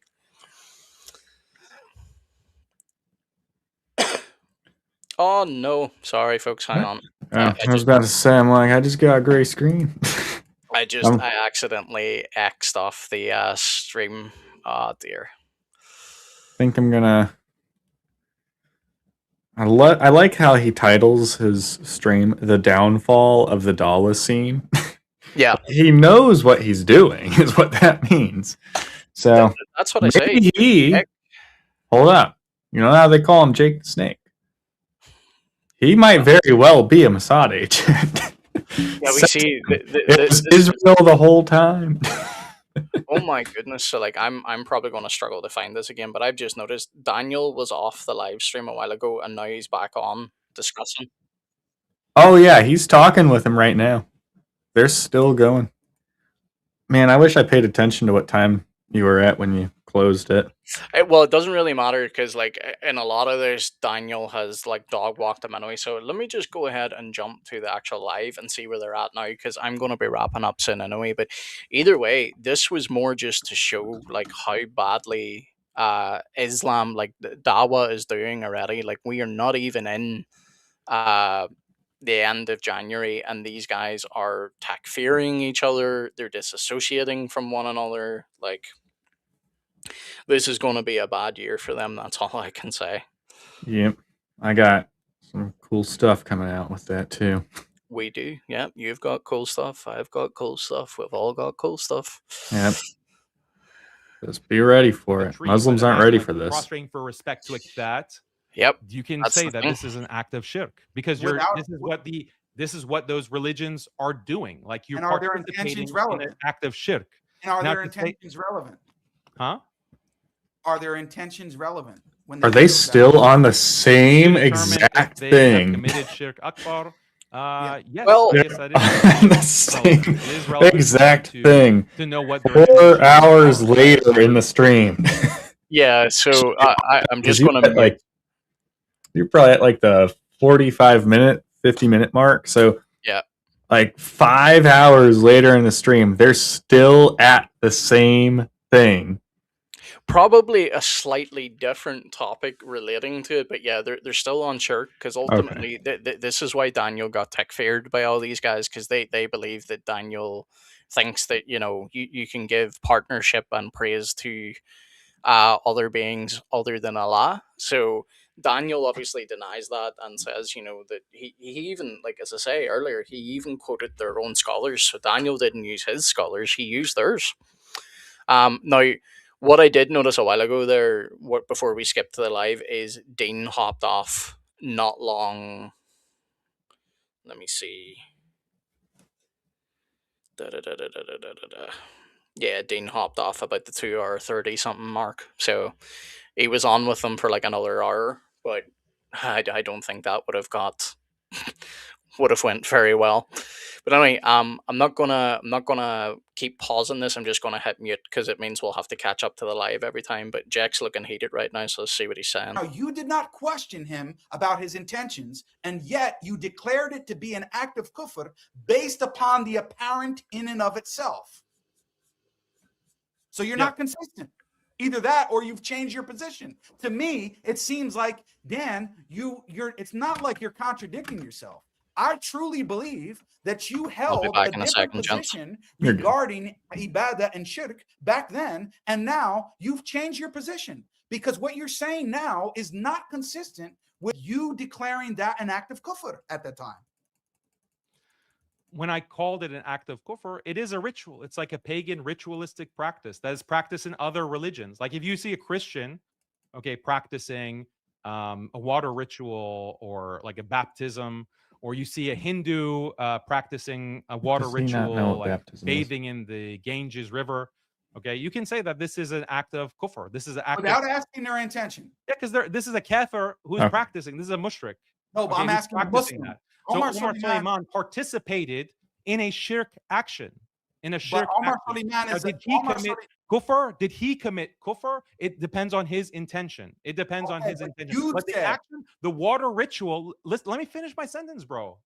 You're asking me, I'm patiently waiting for my turn to talk. And then as soon as I talk, you interrupt me. So the action that he is engaged in, that is a pagan ritual. It's a water pouring ritual that he was surrounded with Christians and Jews and literally a Hindu. I don't know if they call them priests. Okay. They were Christians, engaging okay. in a pagan ritual. That is a ritual of kufr and shirk. And he was a part of that ritual. So when I say he committed an act of shirk, engaging in a pagan ritual, that is true. That is Okay. true. Now, So if I want to what- say that he himself, okay, he has committed an act of shirk and therefore he needs to like renew his shahada, or he needs to like, obviously he repented from that. But Bro, if I had to take a shot that does depend on every the time I've intention. heard the I'm phrase completely kufr consistent and on that. shirk And within the go last watch 2 the Oh video. my Go watch the goodness. video on my No. channel. He Don't do I say that. very I mean, clearly, he drunkenness is not okay participated around in these a pagan parts. Ritual. Don't do Is that. a pagan ritual kufr? Is a pagan ritual shirk? Like if someone goes and prostrates in a I'm pretty sure if you had to take a sip every time that happened, like you'd still your Hindu bad. sage, that is an Bro, act of I shirk. don't think That is an liberal act of shirk, and it license doesn't could even matter the supply me. intention because that's the religious practice. If someone goes and kisses the cross in a ritual of kissing the cross and taking communion, eating the doing the Eucharist ritual, that is an act of shirk. Okay, if a Muslim does that, okay, they have committed an He's act of shirk. called They have taken baptism communion. of pagan They have practice. they have participated in the Eucharist. They have committed an act I of mean, shirk. from their Now, worldview, if you want to say that obviously, they but, have committed kufr, knowingly committed kufr, then yes, the intentions matter. Yes, their understanding matters. Do you see the distinction? Dan, so what's the difference? Sorry, You tell me. I got What's the distracted difference there. between the act being kufr and them committing kufr? The act is the description of the act, because there are certain acts that are specific to religions, like Christianity, This is or bang on, by the Judaism, way. or It's not animism, or paganism. I'm just Zoroastrianism. saying from their There are worldview, specific they're acts, and gonna those think are that, acts but of you're kufr correct. and shirk. So in And then there are certain acts that a person can take, like when a Muslim, okay, this is the problem. When you're applying the categories of shirk to Muslims, when you say that, oh, he is practicing istighatha, or he's practicing like a practice to the calling to the Prophet sallallahu alaihi wasallam, or to the awliya, okay, that is a Muslim who is doing that. So the intentions matter, because if we go to the scenario, don't avoid this contradiction. Let me just mute him for a second, because they're probably just going to repeat the phrase kufr and shirk 300 more times. But it's interesting now that obviously they're bringing in the Eucharist and things like that. Do you ever notice that these guys can never have a debate with each other? This is now, like, obviously it's moved into more of a one-on-one, but I would say this is actually a debate now between these two. Do you ever notice these guys can never not bring up Christianity? That is how obsessed they are with the religion. So, LA still here. I thought he was saying he had to go there, but he's just speaking to someone. I do have to go very shortly, because I'm going to be up quite early. We'll technically be up in a matter of hours. Oh, good job. I have this muted. We currently have an ad. Oh, did they end the stream? No, it's still going. Yeah, it's just an ad. Yeah. I'm not using my personal YouTube at the moment, mainly because I obviously don't hide myself. Like, my face is very public and my information's not exactly hidden. But the very few videos I've done already on Islam have triggered enough of Muslims to make threats, to the point where I'm like, yeah, okay, you're not going to stop me from doing what I'm doing. You're just encouraging me to do more. So thank you. Mm-hmm. But I'm also not going to make it easy for them to like get further public info on me. So yeah. Yeah. But This is just interesting. Like as I say, they cannot keep Christianity out of their mouth, even whenever they're discussing like in-house In-house debates debates. between themselves. Yeah, like it's just it's. This is where you know they are obsessed with Christianity. And as I say, I have heard Jake deal with biblical text, and he can get somewhat of it right. Like I would say Jake is one of the guys that at least tries to understand what the text is saying. So, for example, we were saying there a moment ago, I don't know what's going on with Jack at the moment, but he seems to be like distancing himself from a lot of the Dawa guys because he's called a lot of them deceitful, says he knows their private sins, all that sort of thing. So he's distancing himself from a lot of people. So I don't know whether he's cutting ties because he knows something big's about to come out or, whatever's going on. But the one thing I will say though, but is Daniel is good when it comes to his own Islamic theology. Like you can see, he very confidently dog walk both of those guys. Hmm. However, Daniel sucks, and I mean sucks when it comes to handling the Bible. And I Yeah. don't know. I don't know whether it's intentional or not. Oh, we just lost Romans 8. Oh man, they Well, send a private message or something. there Nah, it is a doesn't look private like chat it. through here, so. Yeah, it's Oh, not that was there. you. So. Sorry. I never check private Oh, messages, so looks like he's coming back. he is Maybe. back. He is back. Sweet. I'm not going to be on for too much longer anyway, gents. I will try and do a live stream again. Um, maybe breaking down some of this without my constant pausing. But this is what live streams are for. Like the audience can chat amongst themselves and we can chat as well. But when it comes to the Bible with Daniel, I always want to kind of be charitable to people. Like I don't want to automatically assume they're being deceitful. But Hmm. sometimes people's consistent action shows you whether they're being deceitful or not. And Daniel has repeatedly shown that when it comes to the biblical text, he will mangle it to make it say whatever he wants it to say in order to defend his prophet. So whenever he tries to defend his prophet from Aisha's edge, Daniel will mangle the biblical text to try and say that Rebecca is three.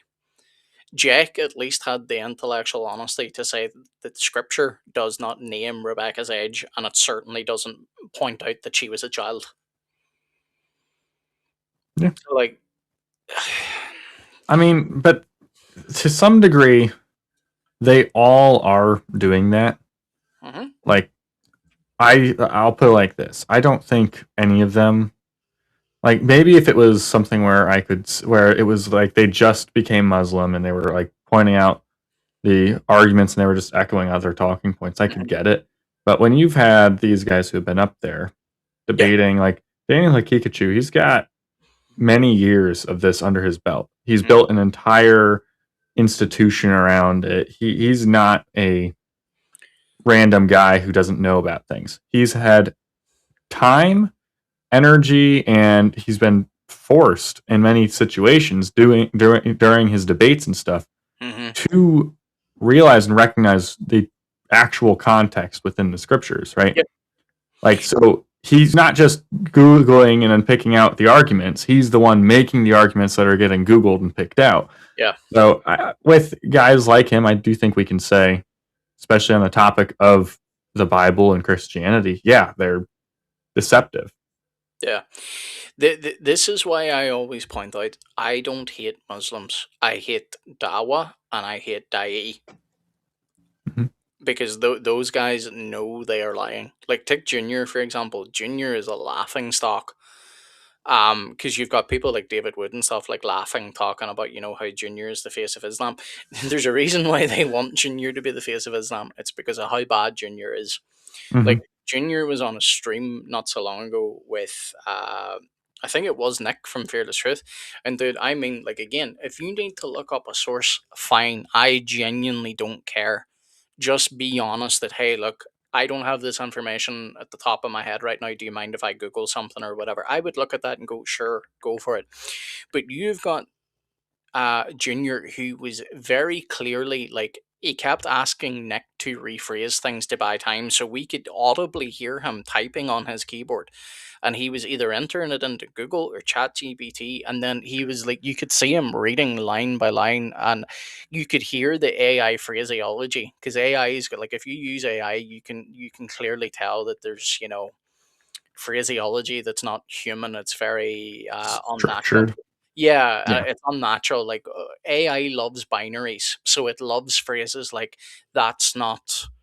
Uh, I can't even think of an example off the top of my head, but it'd say something like that. That's not logical. That's the pinnacle of logic. It does these neat little binaries that humans don't really speak in. Like our thoughts are more dragged out. We tend to reason our way towards a point rather than neat little bundle slogans. So Junior was reading this stuff out in stream during the debate, and he was called out on it time and time again, even in his debate with Ridvan, like a public debate. Ridvan pointed out, like he was using ChatGPT on his phone, and he wasn't even hiding it. Like this is where you know you're dealing with people that are not intellectually honest. So Yeah. I mean, if he um, just said that he used it, then I don't think there would have been a problem there. yeah, But like, because then you could have just been like, well, ChatGPT made a mistake. yeah. What's wrong with using AI? So yeah, Faith Oh, Hope and I says, "What's wrong with AI if the information is valid?" So Faith, I'm not against AI in that sense. I just don't like whenever people use AI and they're pretend like they didn't. yeah they're not honest about Just it. intellectually dishonest. Yeah. So in Junior's case, he was using AI in debates, but pretending like he wasn't using AI, like that's deceitful to me.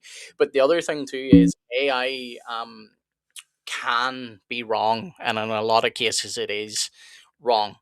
AI Yeah. will sometimes confidently assert that something is factual, and then you can give it another prompt and put it in and say something like, "Are you sure this information is valid?" or whatever, and then AI will contradict itself. So the thing is, to your AI, whether you use Grok, Claude, ChatGPT, or whatever, if it knows you are a Christian, it will try to give you a Christian response. If a Muslim asks it the same question, it'll give them an Islamic response. If a Hindu asks them, it'll give more of a response that would be palatable to a Hindu. So it's not necessarily Oh, that you can't. Yeah, sorry for interrupting. Yeah. Good. Sorry. yeah, it's all right. It's not necessarily that AI itself is bad. It's a tool like anything else. If you use it appropriately, fine.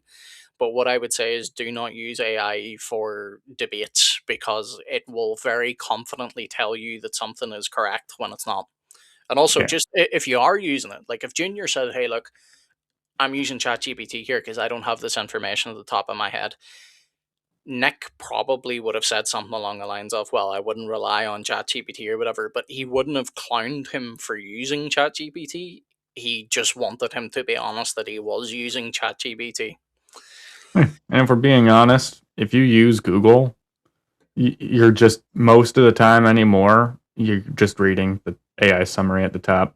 Hmm. Like, yeah, if it sounds like it's a little bit too good to be true, you got to make sure you check those sources because I've had times where it's like, oh yeah, it says this thing, and I go and I'm like, let me double check that. Where'd you get that? And I click the website, and it's just pulling something out of thin air, and I'm like, I don't know where it got that information from this website because this website does not say that.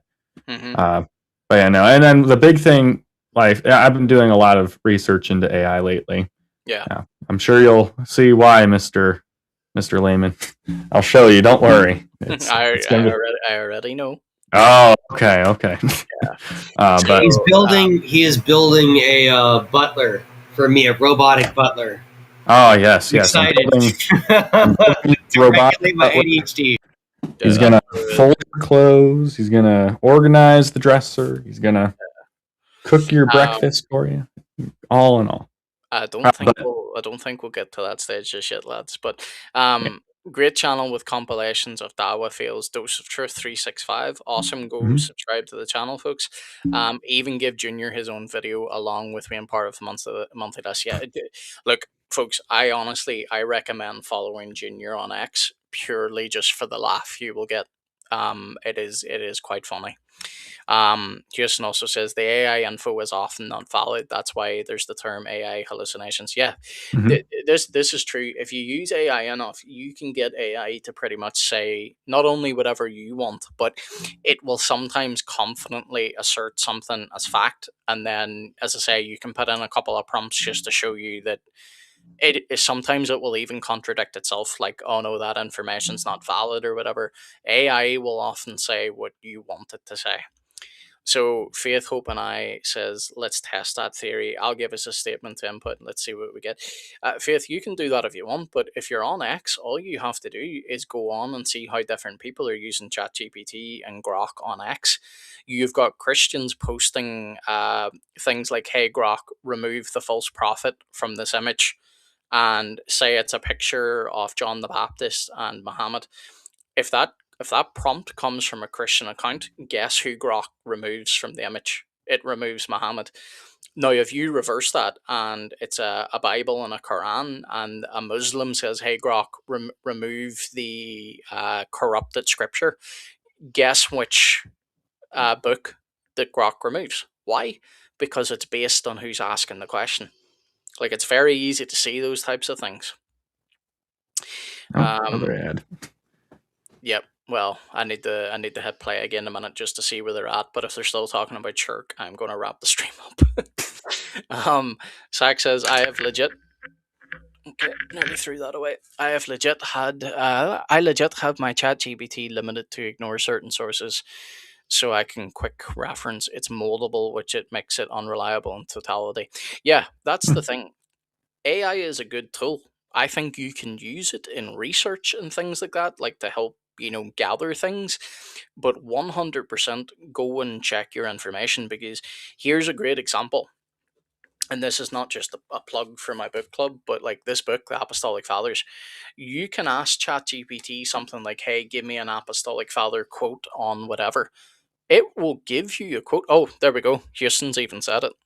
ChatGPT is notorious for fake quotes of church fathers. Bingo. That's literally Uh, what I was just about to say. It brings up I fake want to quotes. add support to that. I have had trouble with ChatGPT, with Grok, generating quotes out of whole cloth. Quotes that I would have found very useful. Come to find out, quote doesn't exist. Yeah, that's. Mhm. Go ahead. Sorry, I cut And you off. not Oh, no, only I that, was just but on. like it seems almost like this. These have been trained off of a bazillion documents. Why can I not? Why I don't understand why AI cannot generate quotes accurately, consistently, and it, Well, and it will literally It's say because it's searching the giving you web. what you want. Right. no. Well, it'll say searching the web. It's like, why are you searching the web? I don't want you to search the web. Go through your database. But it's just, I don't know what the reason is for the way where it seems that Grok. I use Grok more than others, but I use ChatGPT to some extent. It seems to want to just search the internet and then give you a quick, lazy, and very incorrect answer a lot of the time. And I don't know why that is the case, despite being trained off of a bazillion books and documents. Mm-hmm. Yeah, it's just how they're trained. So they don't AI. So simplest way I can think to put it is like super overpowered overkill autocorrect. It takes your statement, each word that you write is assigned a token, and then it puts those tokens and extracts those tokens, and then it based on those tokens, it just automatically and algorithmically provides an output. Mm-hmm. Right. So like that's why I would actually say the exact opposite from you, Mr. Layman. Almost said your name, Mr. Layman. I wouldn't actually recommend doing research with like I I just would, mean research as in, like, you can get AI to accurately collate data for you. So like I could say to AI, hey, look, give me a list of books that talk about whatever. It will accurately give me a list of books that talk about it. So okay. like it'll summarize for me, but I don't mean research as in like trust it to do actual research for you. Yeah, because It's bias. It won't give you good research. yeah, yeah. It's not even just about like the bias there. Because it doesn't. So it doesn't store the text when they scan in or upload a PDF or a PNG or when they're training it on literal raw text files, it's not saving those as quotes. It's saving each word as a token. And then those words are associated with other words, which are associated with other words, which are associated with categories, and so on and so forth. And it basically just compiles a response based on your input. So it's like in the work, like the worst results would be like when it is the most confident then too, because then it's just quickly going through the process too. So it was just, I wouldn't use it for that. I would say if you're like if you're inputting data and wanting something out of it, that's going to be a better solution. All in all, I would not recommend using it for like a deep dive research or like verifying a fact. Like if you're like, oh, is this thing do this? Like it might like I think everyone remembers when AI was telling people to put rocks on their pizza or to take eat rock a day. Remember Google when they first put out their AI on the Google search? You're like, like something about stone pizza stuff. I don't remember. I think it was for like the cooker, and it's like, yes, you should have a rock on your pizza every day when you're eating. And it's just like, I have never heard of this in my life. oh yeah, the search results were insane from Google's AI results thing. Even better though, If you're a Goron from Zelda, that might be delicious pizza. To be fair, Yeah, but another thing is like you can, and I don't know if they maybe fixed it because they might have fixed it, but you used to be able to. When Grok was first coming out, I would do these photos where I would be like, make me a fisherman, and it would automatically grab my profile picture, which was funny enough, it was a fisherman, but I would maybe say like make the fish bigger or something like that. And it would, but then I would get a giant anime fish instead of just making the fish bigger. It wasn't the greatest at the time. But what it would also do is when I would go, is this photo AI generated? It just created that image.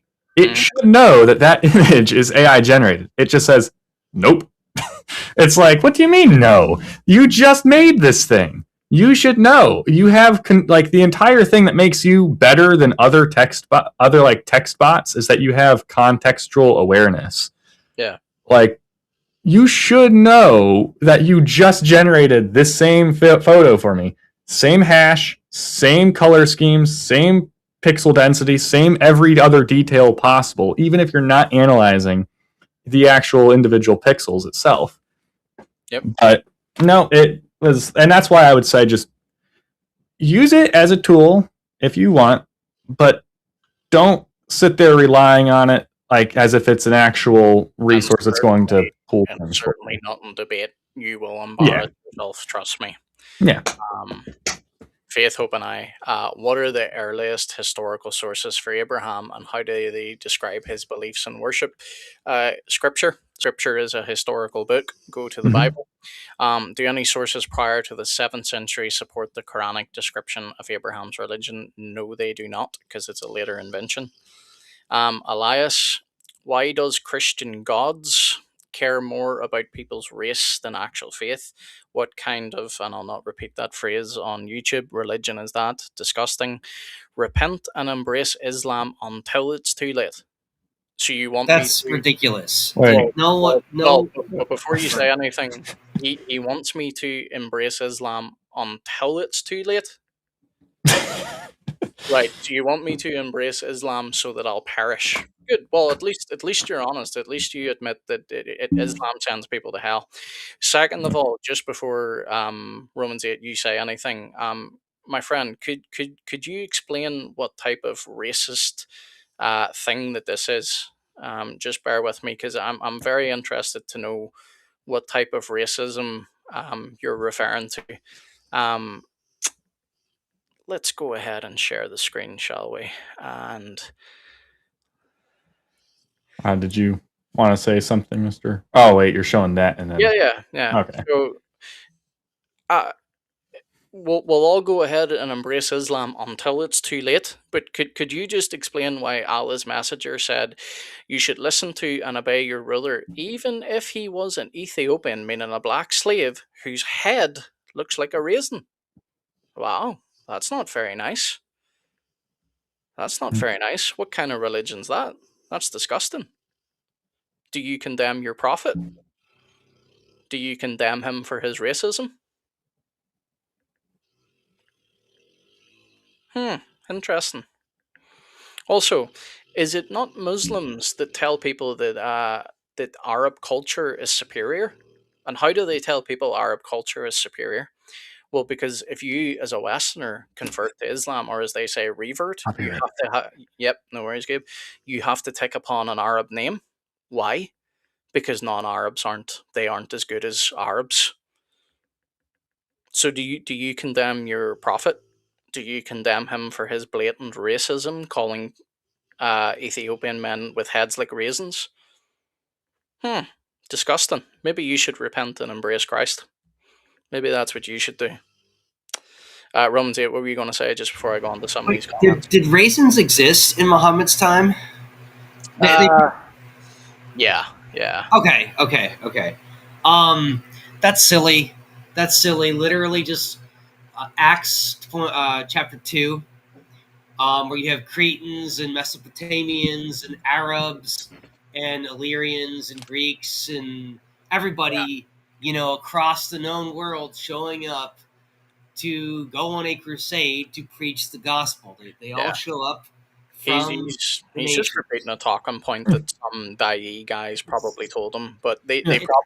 probably haven't told him about Sahih al Bukhari, where his prophet calls people raisin heads. So That seems pretty funny, to be honest. It's like, But you also like you don't forget the very and I might have missed you saying this while I was running and grabbing my food. But don't forget the words of our Lord. Our Lord said, "Make go therefore, make disciples of all nations, baptizing them in the name of the Father, the Son, and the Holy Spirit."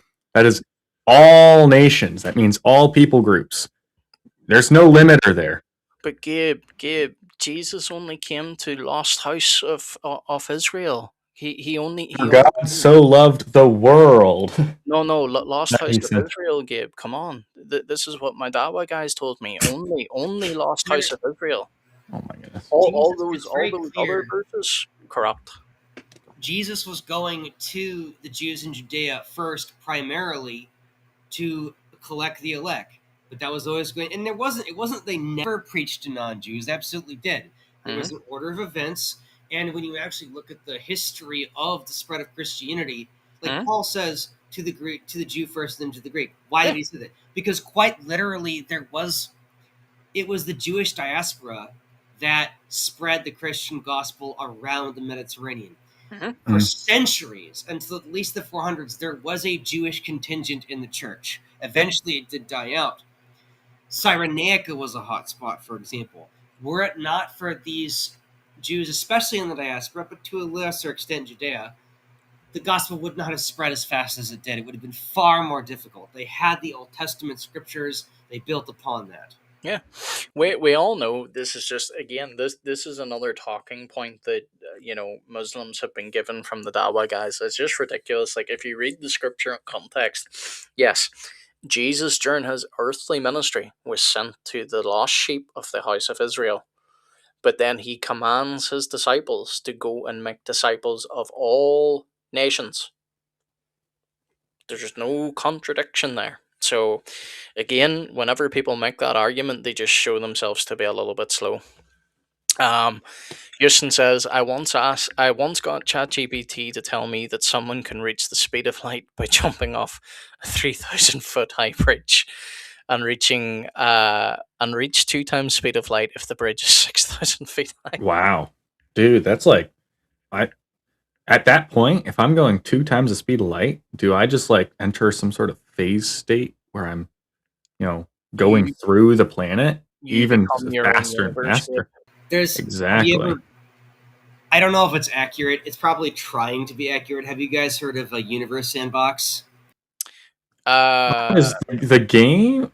No, I'm thinking of like World Sandbox, the game. I don't know about Universe Sandbox. I've heard take objects and then like hit the Earth with it at the speed of light. Like someone, there's a picture of someone shot like Brazil with with a whale at the speed of light. It just like annihilated almost all of Latin America. That's how insane the force multiplier is for speed of light.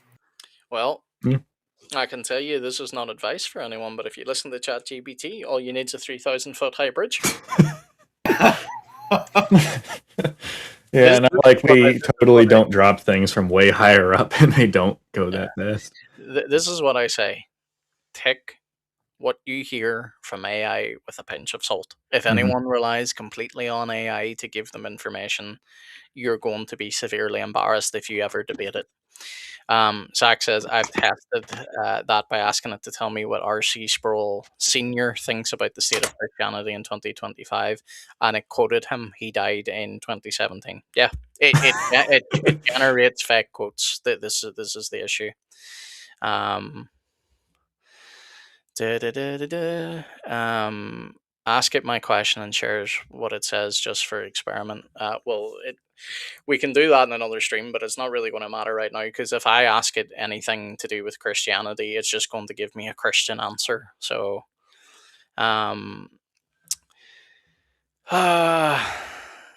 can you clowns? There's only one clown, and that's the person that says embrace Islam until it's too late. But then again, you did learn from your illiterate prophet that likes to tell people they've got a raisin head.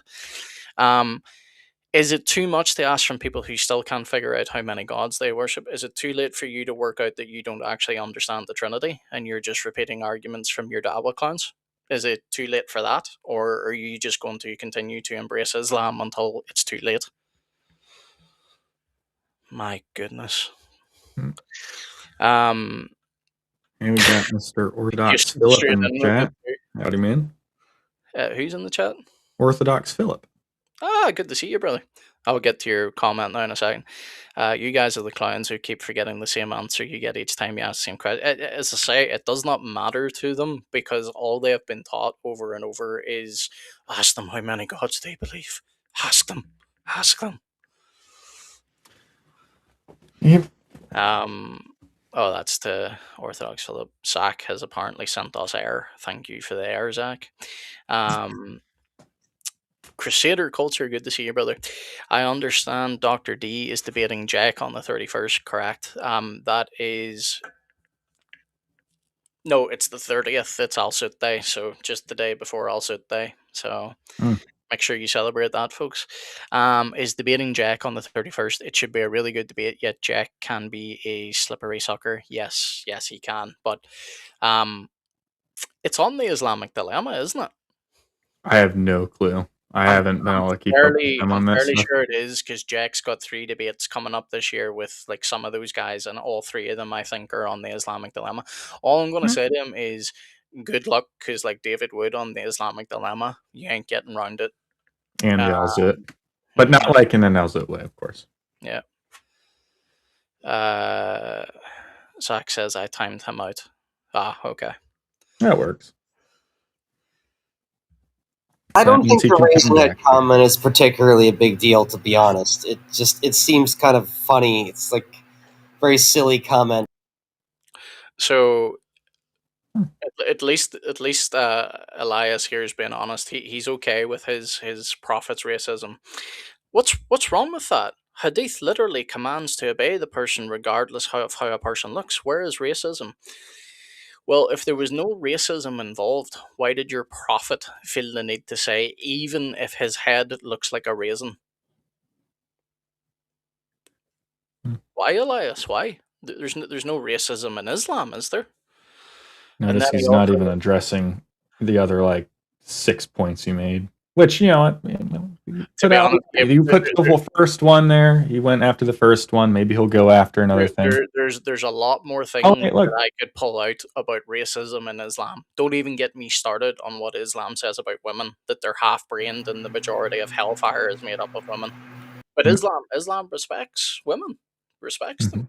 Isn't there Islamic references to Muhammad being like very white, like white skinned, or no? So yes, there is tafsirs where it is there is almost an obsession with white being pure, and it talks about, you know, almost in like a fantasizing way about Muhammad thinking about, you know, white men and white women, and yeah, there's a lot of funky stuff. That He seems said, really peculiar. That seems really peculiar because Muhammad is supposed to be from Arabia, so you'd think he'd be darker in skin. It seems odd, like out of place. it's almost like Hmm. the Hadith and the Tafsirs and the Quran's nothing but a pile of contradictory mess. So our friend Elias also says culture is not race, and yes, Arab culture is superior. Culture is not tied to skin color. So Okay. cultures are superior. So what you're saying is that this is a message for all mankind, but only if they're Arab. So they have to have an Arab name. They have to dress like Arabs. They can only read the Quran in Arabic. Wow, that sounds like a real message for mankind, lads. Yeah. Well, at least you did address your other point. Mm-hmm. Give him credit there. I wouldn't, but okay. The Hadith is about Not the regard. same type of point as the men of Yeah, Al-Zit, of course. no, definitely not. The I Hadith feel is about bad obeying, doing it. regardless of how distasteful it would be to obey them. Yes, and that's the reason why Muhammad made reference to the fact that he has a head like a raisin. All made another account. All more than likely. Probably. Right, let's see where this argument goes. This will be ridiculous. Bible is the only book that forbids interracial marriages and says that a particular race gives you access to heaven, while being born of a wrong race condemns you to hell. Okay, show me the source. Yeah. What Show me, verse? show me the source. Show me the verse. Show me the chapter where it says that if you're born of the wrong race, you go to hell. If you can't do it, you're getting booted, and you can make another 12 accounts, and we'll boot you with your other 12 accounts. Because there's one thing about you guys is it doesn't matter how many times guys dominate you, you seem to like it, like your prophet liked it.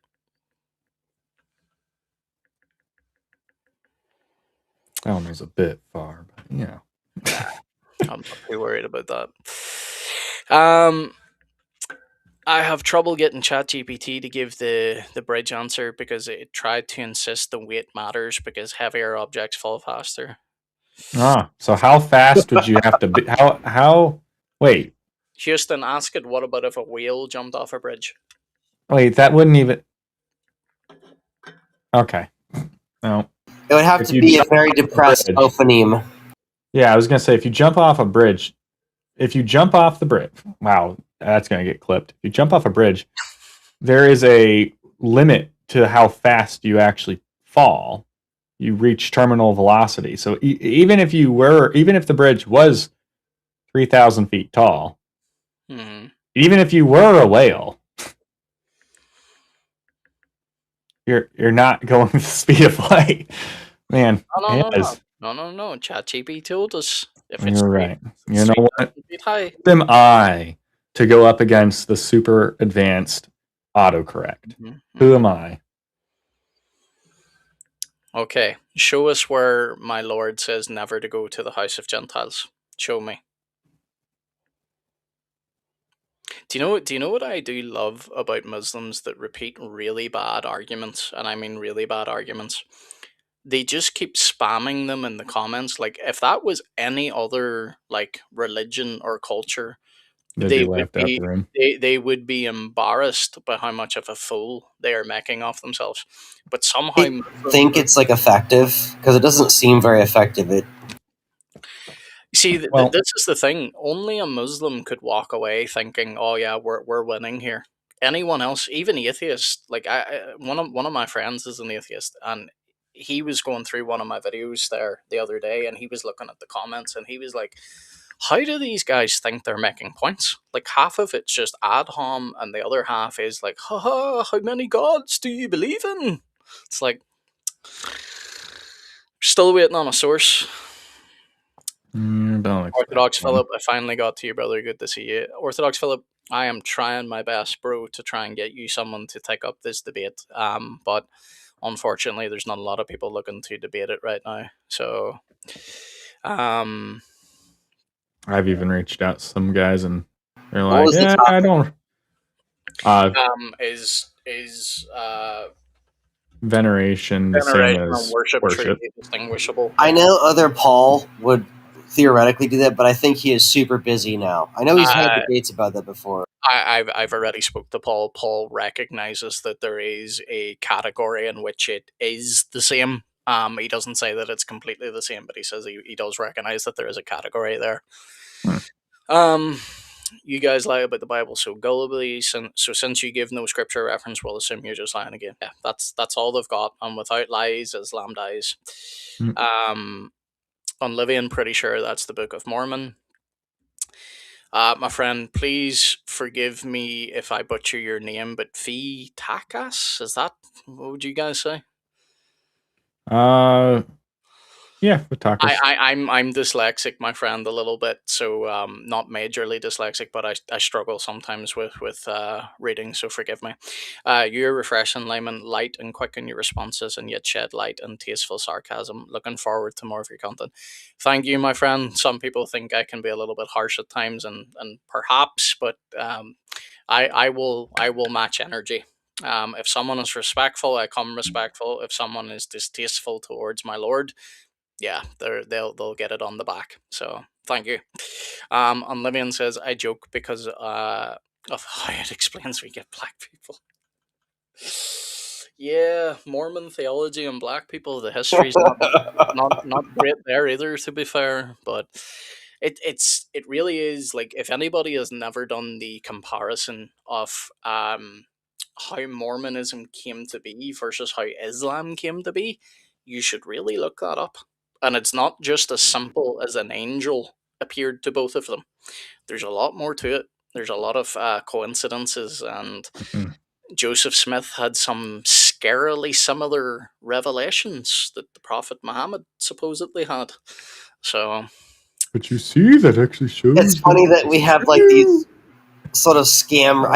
I think Mormonism is a scam religion. I think that there well, is Smith was a known con man, like it's in his right, history. right. I think it's an artificial. I think it's like Scientology, and I think Islam more defensible to not be the case like that. But I do think there's a case to be made that Islam may be at least partially artificial to support the Umayyad Empire. That being Yeah, said, like I just find these ridiculous like stories in fake religions, right? Like Yaqub like made white people in a laboratory and Nation of Islam, which is like yeah, the Mormonism of Islam. It's mhm, that's kind of like what Mormonism does. yeah. Well, whenever it comes to Islam, and I need to wrap up here, boys, because it's nearly 5:30 my time, so I'm getting no sleep tonight. But anyway, I really enjoyed this stream, and thank you for all the people commenting. We will be back with more content soon. But what I was going to say is, when it comes to Islam, Nope. what I would say, what's up, Gabe? I was saying because it looks like Mr. Shaman has left us. I'm Maybe he'll sure come back. he'll maybe come back. He maybe thought I was wrapping up, but what I would say whenever it comes to Islam is, Stay away from Islam. well, stay away from Islam, but it wasn't set up in the same way that Smith was. Like Smith was 100% a con man. Hmm. I believe that Muhammad genuinely thought that he was a prophet, but he did not realize that what he had an encounter with was not an angel of the Lord. Let's say that much. From what we get then out of Islam, it goes in various different directions. But yeah, so Cool beans. Valerie Price, good to see you. Christian Orthodox is the original church. We still have the original bishopric from the 7 churches in Revelation, even though the cities are gone. Well, welcome, Valerie. Good to see you.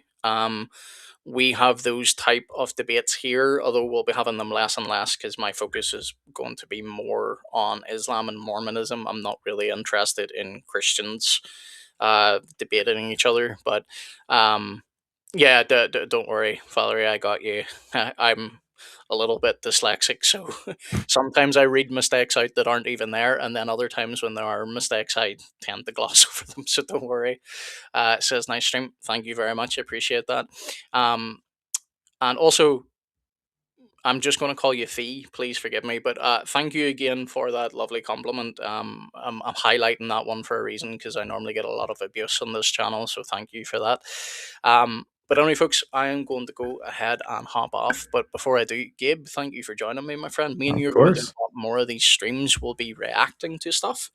Yep. We'll also be presenting our website.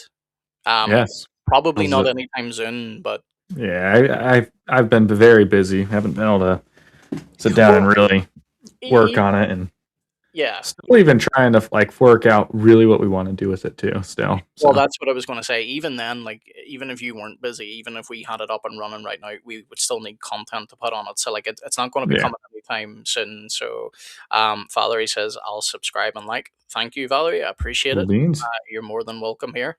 Um, but yeah, we have got a lot of content coming up this year, and I know people say that a lot, but like we genuinely do. But we're not going to try and rush content out there. We want it to be decent content. We want it to be enjoyable to watch. So we're upgrading a lot of equipment and stuff. If you do want to support in any way, there's a little QR code down here at the bottom. It's just a way you can give one time, or you can be a monthly member, whatever suits you. But we plan to put out a lot more content in the future. You can find me over on X at the Layman Apologist. You can find me on Substack. That is where the majority of my work actually goes. And I'm currently writing another book that will still probably be a long time coming out, but it's kind of why I'm distracted at the moment from YouTube. But this will be the year where I focus more on YouTube. And Gabe, you already know about this, but we plan to have a guy called Fax, the apologist, coming on very soon. Hmm. So Yep. he also deals with cults, Islam, Mormonism, and he's very, very good. So looking forward to having him on. But Gabe, what about you? You've got a few things to plug. Oh my goodness gracious! I've got so much to plug. Wow, so much things to work on. Really, it's not really ready to have everything plugged, but TrinityBible.app. It's the current main website is down, but that's for a strategic purpose. But it's almost done. Should be done in all reality within the week. Yeah, and it's not just a regular Bible app. Like, it's not just the Bible on there. Like, you're planning to have commentaries, church father quotes, like all that type of stuff. So yeah, right now, because I am working on Trinity Library. That's another topic. That's another project I'm working on. Which Trinity Library is going to be a digital library that curates a whole bunch of the early church writings. Basically, anything I can get that's public domain translation, and I can put it out there. Yeah. And it's going to be everything from early church fathers to, what the council writings to even our more modern sources. As long as it's something I can legally put on there, I'll be putting it on there. Yep. And then I plan on having them linked up so that you'll be able to actually use one or the other no matter where you're at. But for right now, it's mostly fixated on the scriptures. There is an audio Bible on it. There is a lot of much more advanced search features. I've been refining that search so it is super.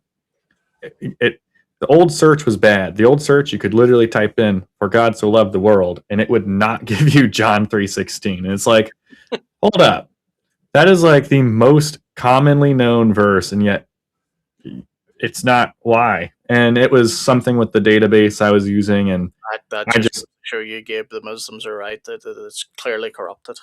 Oh, must be, yeah. But I moved over to some new technology, and I've been learning a lot of things while doing this. So it's still a work in progress, but the big beta version 2.0 should be out by the end of the week. Nice. TrinityApologetics.com. That's where you can find some of my blog posts. I haven't posted in a while, been super busy on all my other projects and really trying to fill in any sort of niche I can, but I'll be posting any updates on there. So if you're interested in that. Yep. Otherwise, I have plans to have a YouTube channel coming up here in the future. Hopefully by the end of this month. I want to have, was supposed to be at the beginning of this month, but I'll be honest with you guys. Trinity Bible has been a lot more work trying to get it to work than, because at first it was curating all the data, restructuring everything, rebuilding basically the entire back end. And then it went to rebuilding the entire back end like 3 times over again because I couldn't find a way that was ended up filling out all my needs and while being easy to work on, because it needs to be something I can work on continually to make sure it's getting done consistently and And updated. this is the thing. I know you've got a obviously your ex and stuff as well, Yep. but this is what Gabe and I. There are others that are on this channel as well. Other co-hosts, like Zach was in the chat earlier. I don't know if he's still here. Like he'll be on stream again too. He's just been really busy. We have Livian who's in the house. I don't know if he's still in the Yeah. chat or not, but Who's in Twitch chat? we do, and we've got a lot of other people that are looking to become involved, which is why there he is with these little dancing snakes. So we've got a lot of people involved with this channel. Gabe's gonna have his own channel, but like we're still gonna cross stream on certain topics, and Yeah.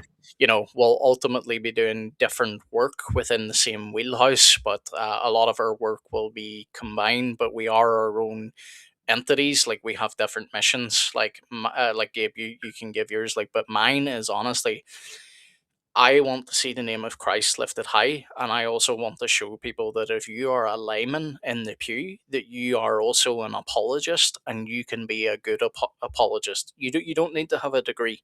Now, let me clarify that. If you don't have a degree in theology, don't go and apply to become, a theologian in uh, a school in America or whatever.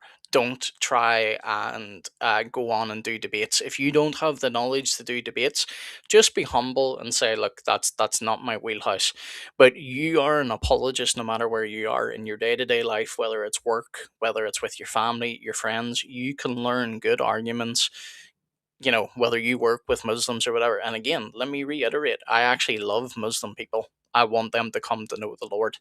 What I don't love is Dawa, the Dawa script, and Da'is. That is deceitful. And my faith teaches me to tear down every stronghold that raises itself against Christ. Right?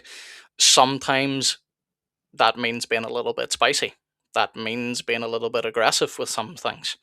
Some people look at that and go, okay, that dude's got good humor. Other people look at that and go, oh, that was a bit far. Look, I've got people in my life that hold me accountable for that thing. If one of them messages me and says you went too far, you'll get a public apology from me. But whenever people come at my Lord, expect your prophet to receive the same treatment. I will match your energy. Gabe has a slightly different approach, and you'll see that. Me and Gabe are not carbon copies of each other. Valerie says, so true, so true. Thank you, Valerie. Anyway, Gabe, do you want to wrap up and then we can. Sure. So my approach generally has always been to strengthen the faith of my fellow believers because I see a lot of ministries where their goal is to do outreach, and that's a big thing. But then what tends to happen is a lot of people come into Christianity, whether that's Orthodoxy, Roman Catholicism, Protestantism, evangelicalism, any of the other isms that we have. Whenever they go in, they then kind of just don't know anything about what Christians believe and how to defend their views and their like where no matter where they're coming from, they just don't have any backbone to defend themselves. And I want to help change that. And that's partly why, getting the scriptures in front of people, Trinity Bible, in a modern, easy to use way, audio Bible, that's super important for me, in my opinion. Strengthen them by, if they can't read well, allow them to listen. And then I have a few other technologies, knowing our history, our heritage, where we come from. And, God doesn't just operate as in he just said, oh yeah, it's just, that's how it is. He operates in our day-to-day life with actual tangible actions from us and other fellow believers. And quite frankly, I want to be part of that. So, and I want to help strengthen the other people who are also part of that so that we can, make a better world and bring more people to Christ in the long run. Amen. Amen. Gabe, I'm not bringing this back up because we'll be here forever, but you wouldn't believe it, dude. Like, they are still live, still debating the same topic. Like, they are going to be going for a while. Gabe, here's a question for you, my friend. Well, yeah, I'm a Lutheran. Yeah. So, He's one of Yes. those filthy Lutherans, Orthodox Philip. Can you believe it? Can you believe it? Yes, I am a Lutheran that gets lumped up as a Eastern Orthodox fanboy type. You know, Yeah. I even got the 3-bar cross and everything. A lot of Orthodox guys get mad at me for wearing it, but Yeah. Valerie says logical. Christian. I think this is in reference to logical truths, but says Islam is copy paste Gnostic cult. Yeah, Muhammad was known as the ear. Muhammad picked up quotes from Jews that were mocking him. He picked up quotes from Gnostic heretics. There's a reason why whenever you read the Quran assumes that you know things from the previous scriptures. Why? Mhm. Because Muhammad gives you no detail. Allah gives you no detail in the Quran. It assumes you already know who Adam's wife is. Doesn't tell you in the Quran who Adam's wife is. Why? Because when you read the Quran, only the Quran speaks positively of our scriptures. Gabe and I are going to be doing a call-in stream on that very shortly. But Yep. anyway, before we're here for too much longer, Gabe, because it's nearly going to be 6 a.m. my time, and I need to try and get some sleep. Even though I am somewhat of a night owl, I did not intend on being on this long. We're nearly 4 hours live. For all you new people that are here, thank you very much for liking, subscribing. Thank you for all the lovely comments. Logical Truths, you are welcome to continue talking in different streams. You will not be banned at all because you're not actually disrespectful, unlike some. So you're welcome here as well.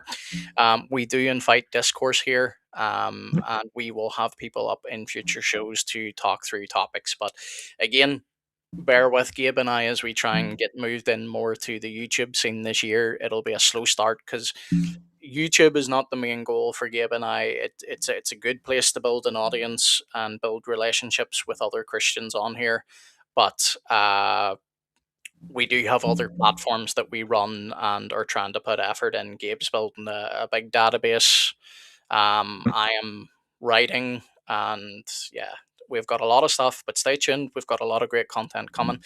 Also, folks, for those of you that were in the chat saying that you wanted to be a mod, please remind me of your name. You're maybe not here any longer, but I will add you as a mod in time for the next stream. So don't do it now because the live chat disappears after I end the stream. But go ahead and do it after the video is uploaded. Just leave your name, a comment, and I'll know to make you a mod. Gabe, I'm going to actually close this out now with our intro before we go out. So apologies if this blasts in your ears. Just be aware. Noted. Yeah. Layman apologists.